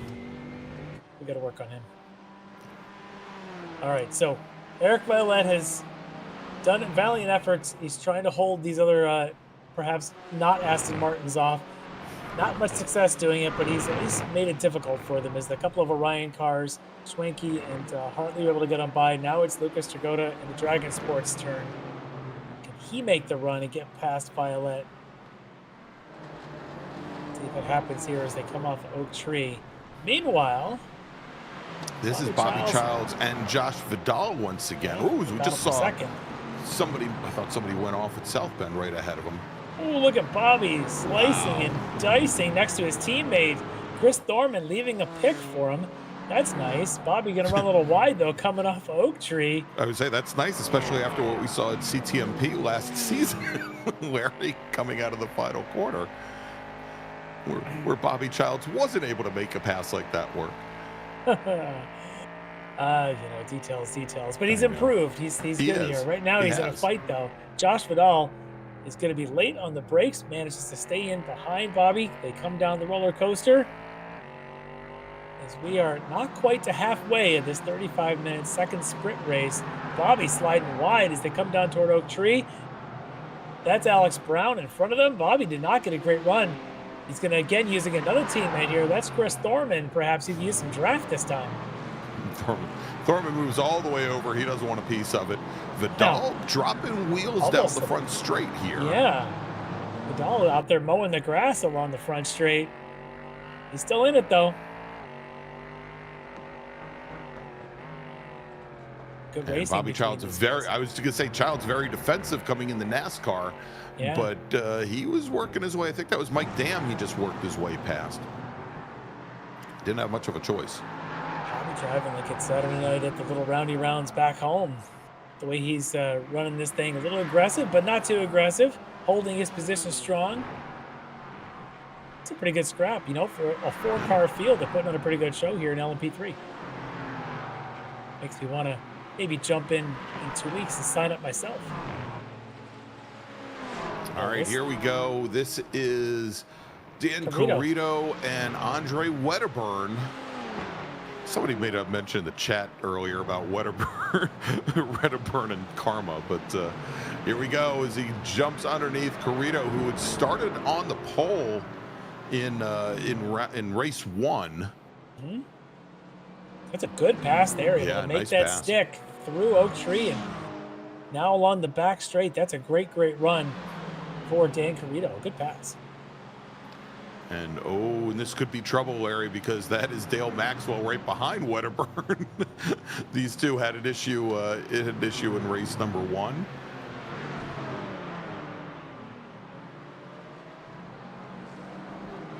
In that case, it was Maxwell that had missed his braking point, we'll say, and managed to create the contact there with Wedderburn. But here we go again. These two are at it, going down through the horseshoe.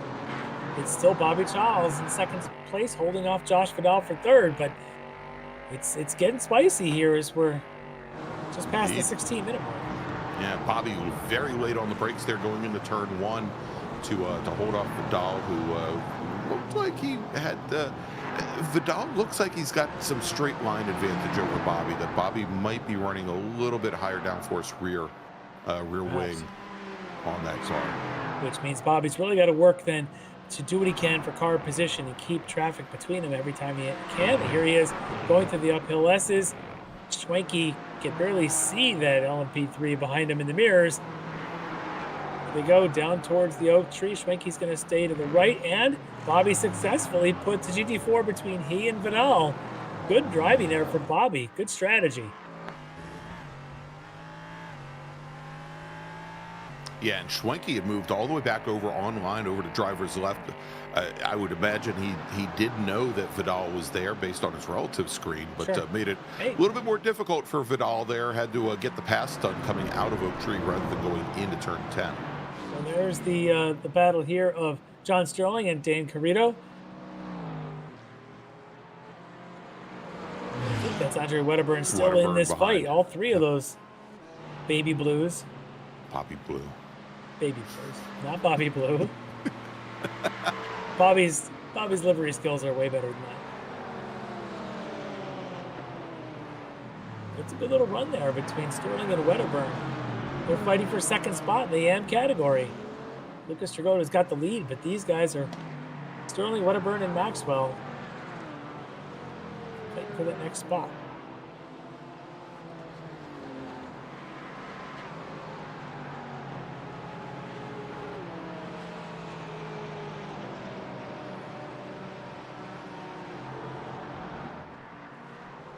Again, Bobby. Mirrors full of Vidal.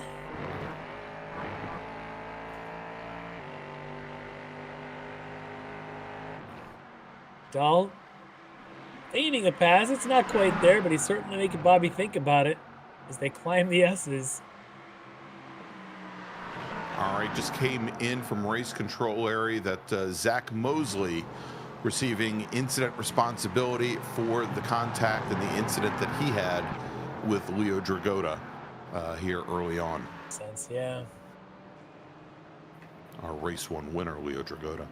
And you can see there Mosley now sitting all the way back 13th in pro, and looks to be somewhere around 22nd or 23rd, I think, in GT4. Dragotta still in the pits getting repairs as Mosley now comes down the pit lane, the service penalty.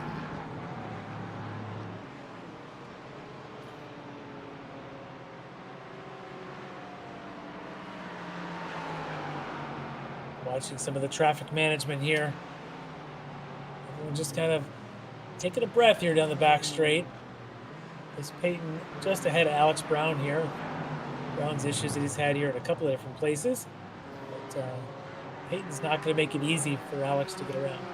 But he's Canadian, so he'll at least be polite about it. Well, then we play to each other as yes. they're both Canadian. Can you imagine two Canadians being polite to one another in the Badlands, like in? It's now the Badlands. It's not the Outback. The Outback, the Badland. Well, I was thinking about I'm thinking the Yukon about Badlands. Yes. Oh no, I'm going to start name singing for Saskatchewan. Do they call it the Yukon Badlands?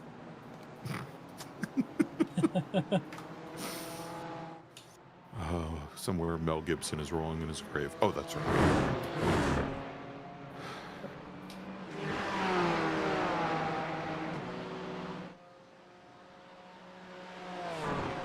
Well, these two, Chris Wenke and Rob Hartley, got themselves into the front.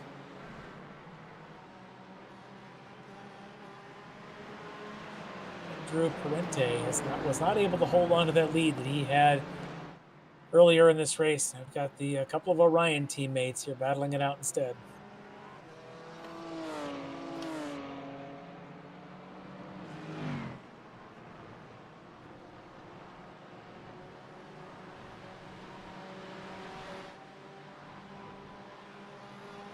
Recovery here for Schwenke.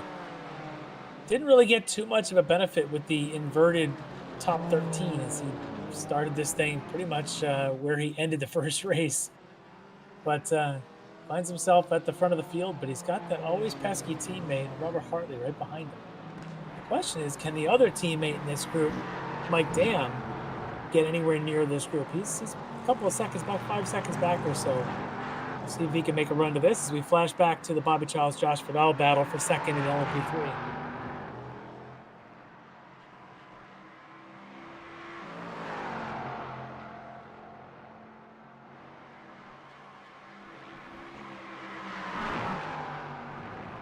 Not a replay. This is about every lap between Bobby and Josh have looked. Bobby doing a good job of staying off the curbs. If he continues to do that, you'll keep the car stable and steady. That's what these cars like, is smooth pavement. They don't like those bouncy curves. All right, another adjudication from our stewards, and Dan Carrito being assigned a 10-second post-race penalty for his incident with the number 90 machine. That's Ruddock. Yeah, Russ Ruddock. And I guess that was probably, I'm wondering if that was up by what we saw up by South Bend early on as well. Yeah, it could have been. There's been a lot of different reviews of incidents here tonight, and but it's stewards doing their jobs and keeping it fair. But otherwise, racing's been very clean. A lot of good stuff going on. There's Jeff Jacobs, who started the second race on the front row. Got himself right behind Dale Maxwell right now. Dale was keeping up with Sterling and Wedderburn in front. Maxwell's not going to keep up with him doing that. That is South Bend, and that car is going airborne. No. Making that into like a rally. Yeah, that was an aggressive try to return to the track. He was hoping there'd be more space. There was not. I think that was Jennifer McDonald, who was just driving and not expecting the bounding car in the grass to suddenly want pavement. Let's get a replay. All right, let's take a look again here as he's trailed Jeff Jacobs, followed him right off the track, but Jeff Jacobs watch is able McDonald to recover. Here. Watch Jennifer just holding her line under brakes. That is the actual racing line, and you do actually sort of early apex making this the full U-turn hairpin there at Oak Tree.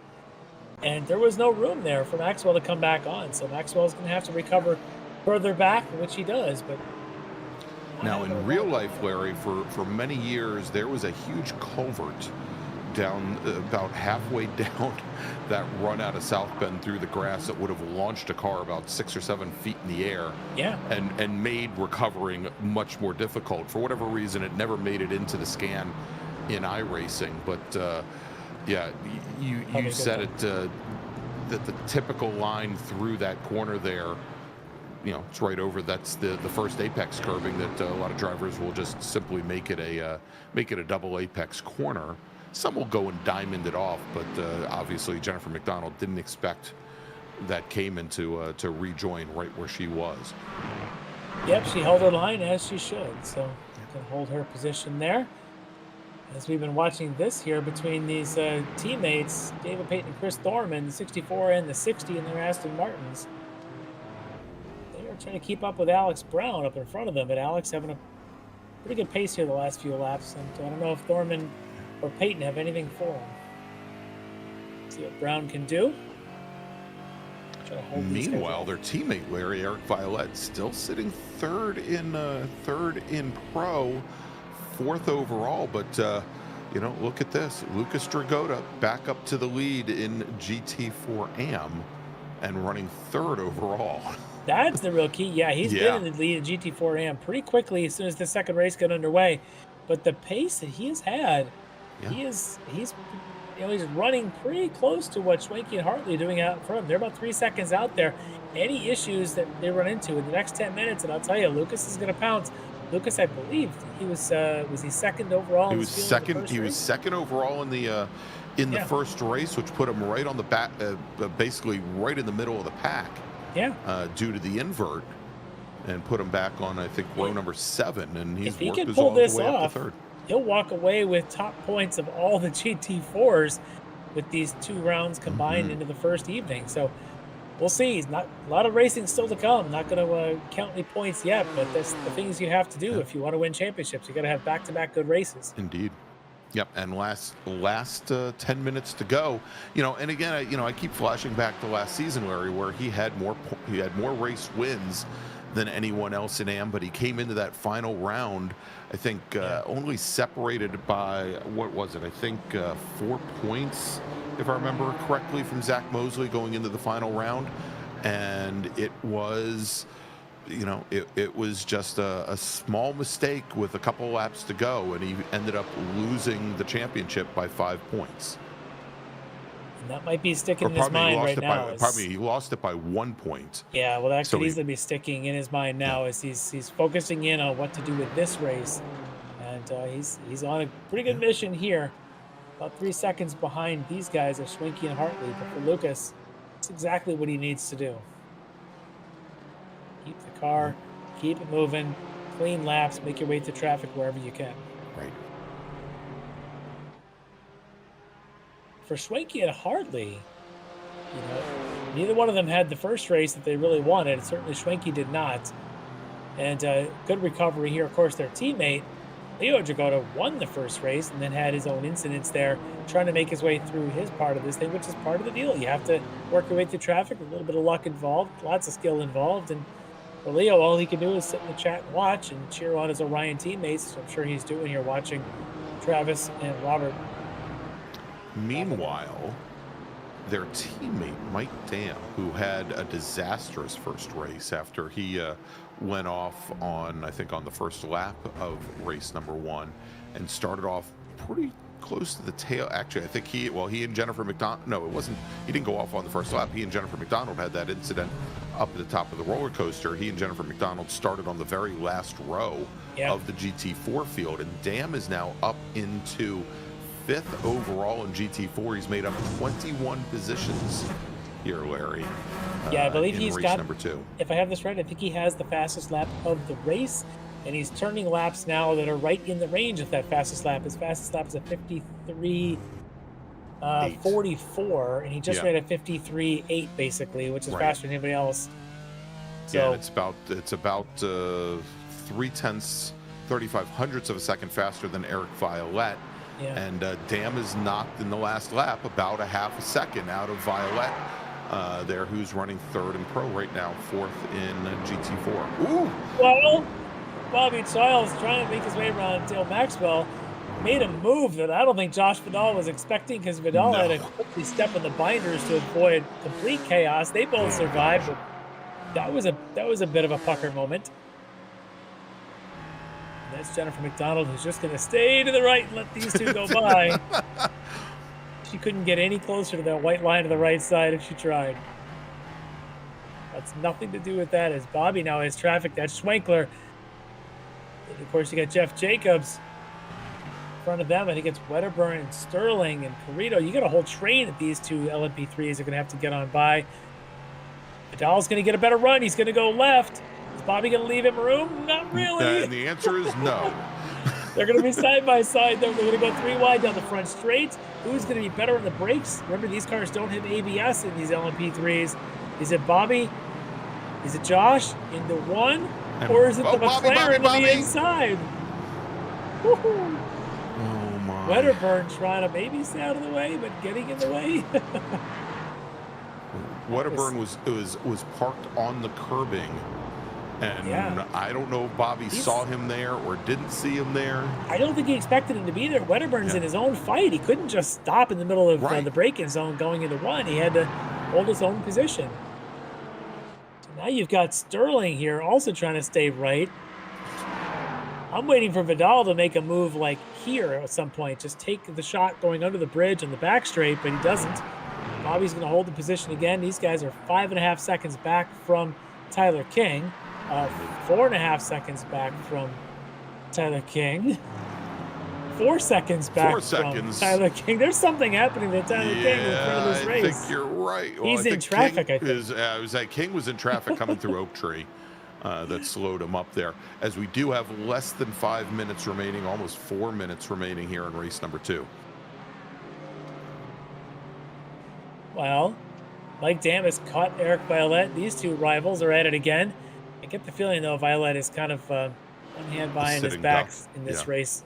That Aston not quite on pace with the BMW, and Mike Dam may not have to work too hard to get around one of the faster drivers normally.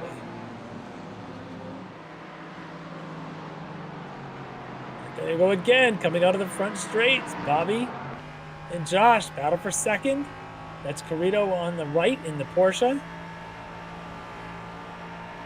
Josh going to make it. He's going to make the move. Vidal comes down inside.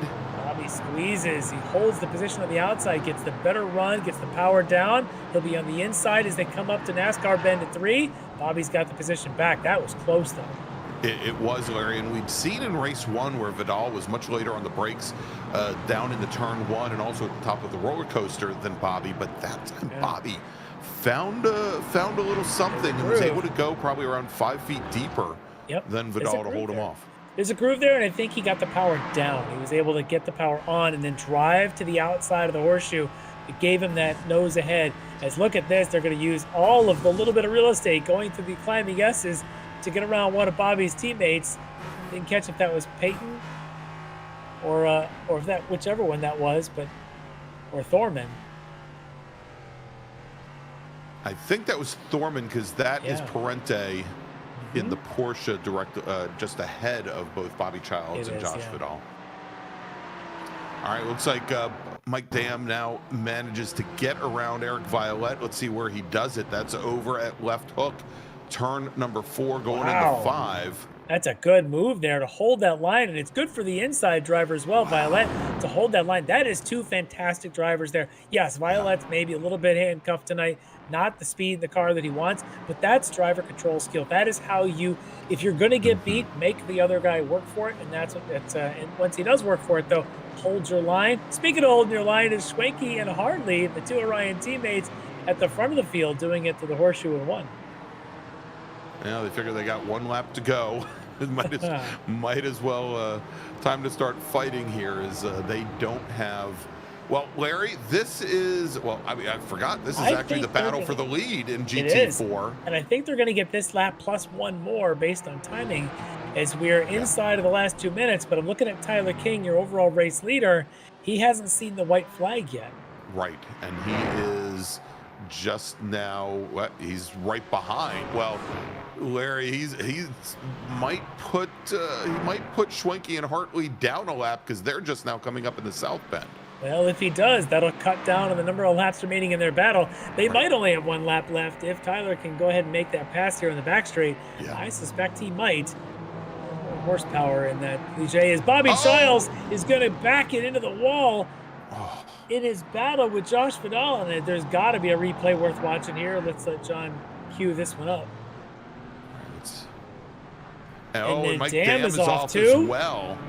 Oh, he was making such a strong run in his Orion BMW. He's going to be careful to re-enter safely. Let's watch the Bobby replay. Here, as Bobby comes up right behind Mike Dam up through the S's. Bobby's getting antsy back there. They're side by side. Oh, yeah. And you know, Vidal, and we'd seen this in race 1, Larry. Vidal saw the opening there, saw Bobby come up right behind a GT4 car and trap himself. Vidal went by this time. Bobby Childs, he tried to get on the binders, but was just too close. It was carrying too much speed, got into the back of Mike Dam, and Vidal manages to sneak through. Beautiful opportunity there for Vidal. I got to say, that was brilliant. Saw a moment of a glance of a daylight. He took it, left Bobby with nowhere to go, and Bobby just couldn't quite stay in behind Mike Dam, and they both end up getting out. I suspect there may be some review happening on Bobby's behalf here in a minute, but Tyler King has now seen the white flag, and he's made his way, I think, around the battle of the GT4, so they are also on their last lap. Last laps for everybody here on race 2 tonight at VIR. All right, as Vidal tries to work his way through the 2 GT4 leaders, and it is still Travis Schwenke leading his teammate Robert Hartley up through the S's here. And Larry, it looks like this race will go 1 lap longer than our first race did. It will go to 21 laps. Last race only went to 20. Well, here we go. One more run down the back straight for Schwenke to hold off Hartley. Hartley got a decent run through the oak tree. He's underneath the back. He's in the draft. They're going to be side-by-side Orions going into the top of the roller coaster. And that's Lucas Dragotta just right behind him.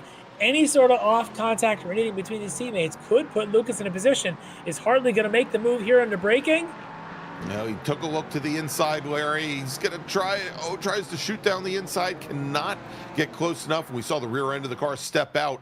But here we go. Tyler King comes out of Hog Pen for the last time onto the front straight. And Tyler King will take the win in race number 2 tonight in LMP3. Here come the Orion racers out of the final corner and onto the front straight. Travis Schwenke will be your winner in race number 2. His teammate, Robert Hartley, will finish second, pardon me, oh my gosh. And Lucas Dragotta will take another win in GT4 AM. He finishes 3rd overall here in race number 2. Eric Violette, great run for Eric. He's gonna finish 3rd in GT4 Pro, 4th overall. And then right behind him, Andrew Parente will finish 4th in Pro, 5th overall.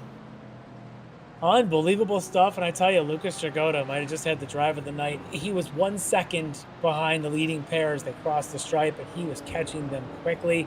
Lucas is going to be a man on a mission this season. Great run for him, but Schwenke getting the win here.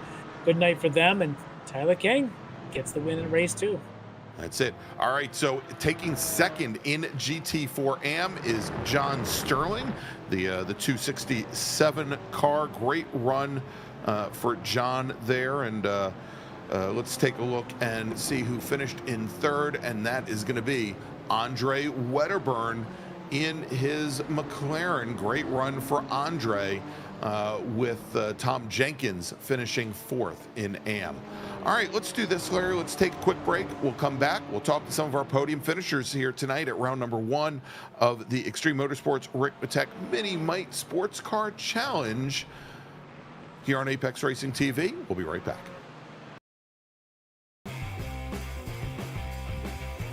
Ricmotech, high-performance sim racing equipment. Whether you're just looking to have fun, train for race day, or become a serious esports competitor, Ricmotech has you covered. Hundreds of name brand parts, Support from experts that love sim racing. Trusted by the pros. There's only one place to go, Ricmotech.com. The SCCA Foundation is a 501c3 organization serving as the charitable arm of the Sportscar Club of America. One of the programs partially funded by the foundation is the SCCA Academy, an online learning management system used to keep real-life racing track officials up to date on the highest standards of race safety and officiating. Through this program, the SCCA Foundation is supporting the future of the best-trained corner workers and event officials in motorsport. You can support these efforts at www.sccafoundation.org.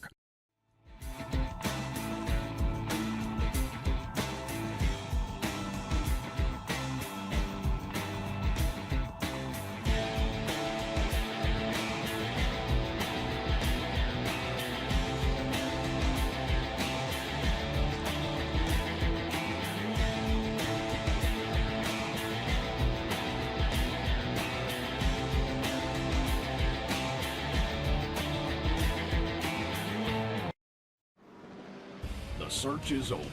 The most comprehensive league scoring solution is here, with the ability for multi-level championships, custom incident tracking, post-race time penalties, support for heats, drop weeks display, multi-car team scoring, advanced web widgets, rookie championships, a custom paint system, and load those results in seconds. Visit extremescoring.info today.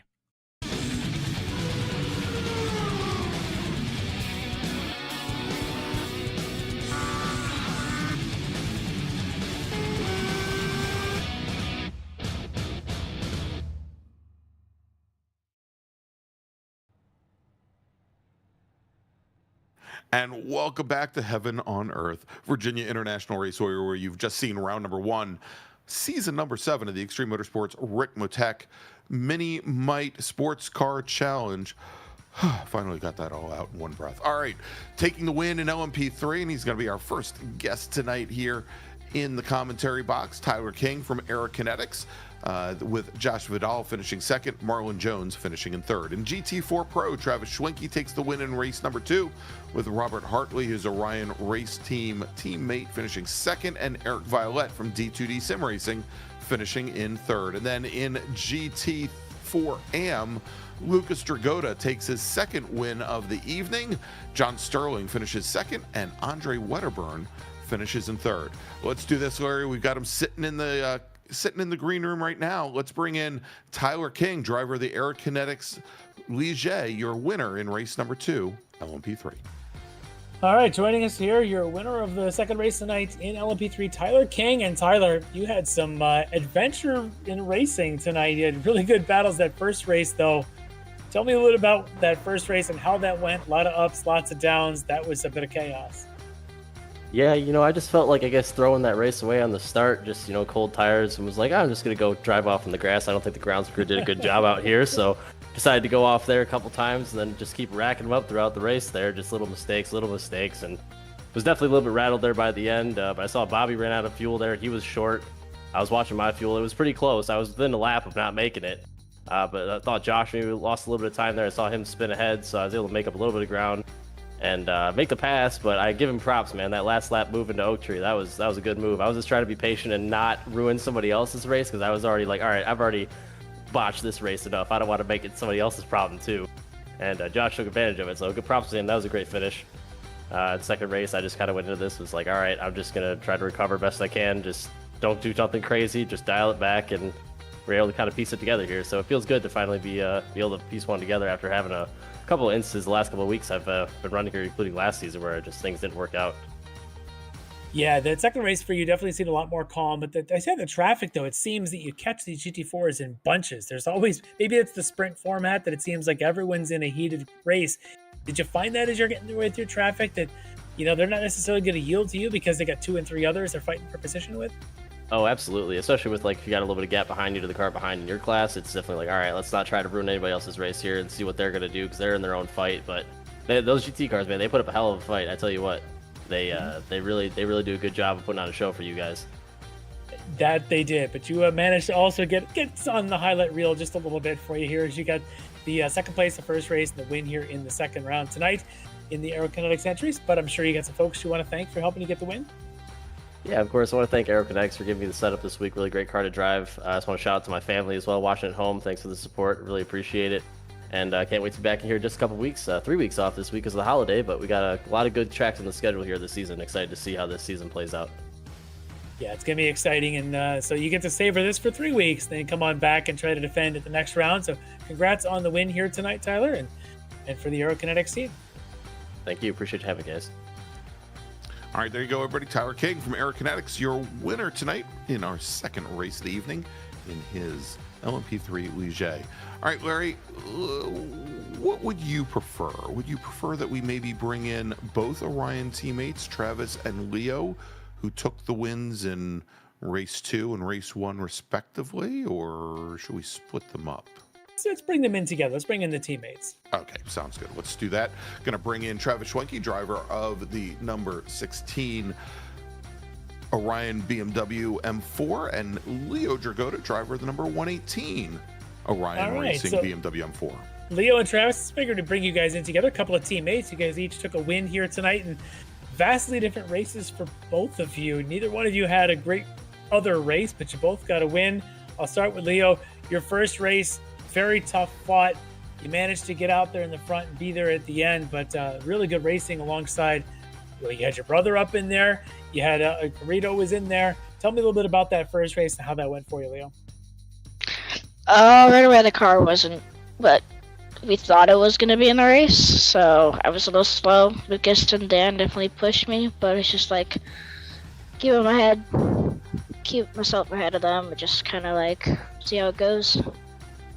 Yeah, it was a well-run race. The first race, unfortunately, the second one, we saw the incident, and that kind of ended your night early. But that's where, Travis, you seemed to take over in that race, that you and Rob made a great run through the field to get to the front and then put on a show. It was an amazing race there between you. I was wondering, every lap, it looked like it could have been a pass, but you managed to hang on to it.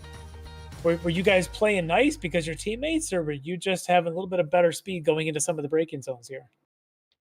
I mean, I think our rule. We'll fight each other clean as much as we can. So there's nothing unless championships on the line where maybe someone would let someone in the last lap. But yeah, it was just good fight, and he was faster in a couple corners, and I was just trying to make sure I kept the tires warm. I just stink at qual, and I had to figure out how to get it right. So that really hurt me in that first race, but made it up, and then made a mistake with Mosley. So second race, yeah, it was fun working through, and Rob and I having fun like that, just trying to keep those tires cold so that I could hold them off. So had to back them up in a few corners for sure.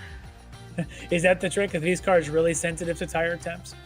It seems to be, at least for me. If I slide on entry or do anything, I was trying to stay out of ABS as much as I could just to keep them cool, and it definitely seemed to work because I had some laps there that would have been 0.5s and lower, and just with traffic or something else, it would always ruin that lap. But otherwise, I was green a lot of laps near the end, so I know it was definitely helping. Yeah, well, it seemed to be a good fight right up to the end, and I don't know. I seem to like the sprint formats here. I think it creates a little bit of chaos, but a lot of exciting races up and down the field, and we'll see what our viewers think as well. But we definitely enjoyed it. Leo, for you, you got the win in the first round here tonight. I'm sure you got some folks you want to thank for helping you out. Yep, the team, Ryan, our sponsor Huffy. Lucas, he put on a great show tonight. Pretty proud of him. Everyone at the league, you guys for the broadcast. Everyone that races in this league. Competition's great. I think that's it. All right, and Travis, got anyone you want to add? Hey, the training's working, so he got all the sponsors in, got his brother in, so yeah, it was great. So definitely thank the team and everyone working on setup this week. So it's a new beast, and we'll get a new beast pretty soon, and we'll have to figure that one out. All right, we're looking forward to that. But congrats, guys, each taking a win here tonight in the GT4 Pro. Thank you. All right, there you go, Travis and Leo from Orion Racing, your winners tonight in GT4 Pro. Let's bring in now, Larry, our winner from race number 1 in LMP3, and that is Josh Vidal. All right, Josh Vidal joining us. And Josh, you had some of the most exciting racing tonight in both of these races. The way the first went in, let's talk about that first battle that you had with Tyler on the last lap. We thought maybe when you saw the the white flag that he made that move into one, that was it. But boy, the counter move at Oak Tree may be legendary. Tell me a little bit about what went through your mind, if you even had a chance to think about it. I mean, no, not really. I mean, I had a huge gap and I spun and I lost it all, and I was like, man, I lost all that time, and I was like, I can't lose this race. I can't lose this race. And the second he got past me, I was just like, I just lost the race. And then later on the last lap, I see him just sitting there. I'm like, why isn't he diving in? So I don't know. It just went so fast. I really can't think at the moment. Yeah, well, then in the second race, opportunity comes up as you're alongside of Bobby fighting for second place for what seemed eternity in that race. In a very similar moment where Bobby now is held up by the lap car and you pounced. Was it a bit of deja vu for you? Feeling like, hey, I just did this about 20 minutes ago? A little bit. It felt pretty similar. It was like, this is coming down to like the last lap and I need to make a move now. I mean, he's hard to pass. Every time I tried to pass him, I mean, I don't know. I'm not too good in this car. I struggle a lot. I struggle with like taking different lines in this car. So having to try to pass him and take a different line, it's really hard. But yeah, no, I was just hoping for the same type of opportunity to pass him eventually. Yeah, well, you definitely got the opportunity and it worked for you. A couple of the best highlights, I think we may even throw those up onto the Apex Racing TV highlights this week, because they were both some fantastic passes right there on the last couple laps. So beautiful stuff. And you managed to get the win in the first race, the second place here in the second race. Awesome job tonight. That's going to be a good haul on points. But I'm sure you got some folks maybe that you want to give a shout out to for helping you tonight. Yeah, I actually just joined this team, Phantom Power Racing, and my teammate actually wasn't able to show up because his PC is having a bit of trouble, so hopefully he's able to make round 2. But he's the one that actually gave me this setup for this car. My previous one, I was all over the place. I probably would have not even won at all if it wasn't for this setup and his help, Jake Zito. Besides him, I like to thank All Star 15, BMS, Nerds Doing Nerds Things podcast, and yeah, that's about it. All right, well, awesome job tonight, running at the front, putting on some amazing moves for us. Josh Vidal, great job. Thank you. All right, there you go. Phantom, what is it? It's Phantom Power Racing's Josh Vidal taking the win in our first race for LMP3. Now, Larry, let's move over to a double winner tonight, taking wins both in race 1 and race number 2 in GT4 AM, driving for Rennsport Racing. It's Lucas Stragota. All right, joining us here is the man who might have had the best night of all tonight, winning his class in both the first and second rounds and being up on the podium in both rounds overall in GT4. I don't think anybody else can say they did that tonight. Lucas Stragota, awesome job tonight. You were even right there at the end of that second race, ready to pounce on those two Orion guys in front of you. You got a little motivation from maybe the way the last season ended that helped push you a little bit and get ready for tonight? Yeah, definitely. I'm gonna really go hard for this championship because it didn't really end well last time. Yeah, there's something about that sour taste that tends to drive in the motivation, because you came out tonight just on fire, ran right at the front of that field, but even in that second race now, having to start back there on, I think it was row 6, to make your way through that kind of traffic, how difficult is tonight, and specifically trying to make your way through this very deep field of GT4 drivers? It was really difficult. There's a lot of crashes. I had to kind of go around. Yeah, kind of some positions to make to get up to the top spots. Yeah, it was definitely tough, but you were right up there all the way through. You're going to maximize points. I think you're probably going to haul in more points than the other GT4 drivers. So awesome job there. And I think we're just excited to see how this season's going to go. I do love seeing a driver who's focused and on a mission to put the past behind him. So great job there, Lucas. But I'm sure you got some folks you want to thank for helping you get to these results tonight. Oh yeah, first of all, my brother doing practice with me, helping me learn the track. My parents for supporting me. All my family for watching, supporting. Yeah, And you guys for the awesome broadcast and everybody here at the league making it so awesome racing. But it's a ton of fun to call and to watch these races when we see drives like this tonight. So Lucas Dragotta, great job here tonight. I can't wait to see how things go at the next round in a couple weeks. Congrats. Thank you. All right, everybody, there you go. From Dragon Sport Racing, Lucas Dragotta, your winner tonight in both races this evening for GT4, and congratulations to him. And Larry, he sounds like he's grown up quite a bit since he started racing with us, about a year ago. So good to see him have a positive evening, especially after the way last season finished up. All right, let's wrap things up. Let's take a look at what we've got coming up across our different Ricmotech series. We're going to take a week off next week for Labor Day and for the holiday, and we'll be back in 2 weeks, Monday night, September 9th, when the Ricmotech World Challenge kicks off season number 11 at the Indianapolis Motor Speedway Road Course. It's for our GTP, GT3, and new this season, also Prototype 2 racers. So please join us for our first 75-minute race of the season. Then in 3 weeks, the miniMite Sportscar Challenge heads to Okayama once again for dual 35-minute races. And again, don't forget, coming in January, it is the return of the Ricmotech Touring Car Cup for MX5 Cup and GR86 Cup cars.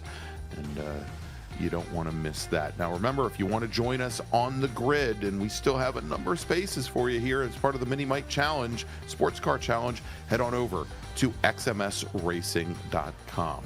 So for Larry Lefty McLeod, for Jonathan Grabowski, I'm Greg Ginsberg, and we'll see you in 2 weeks.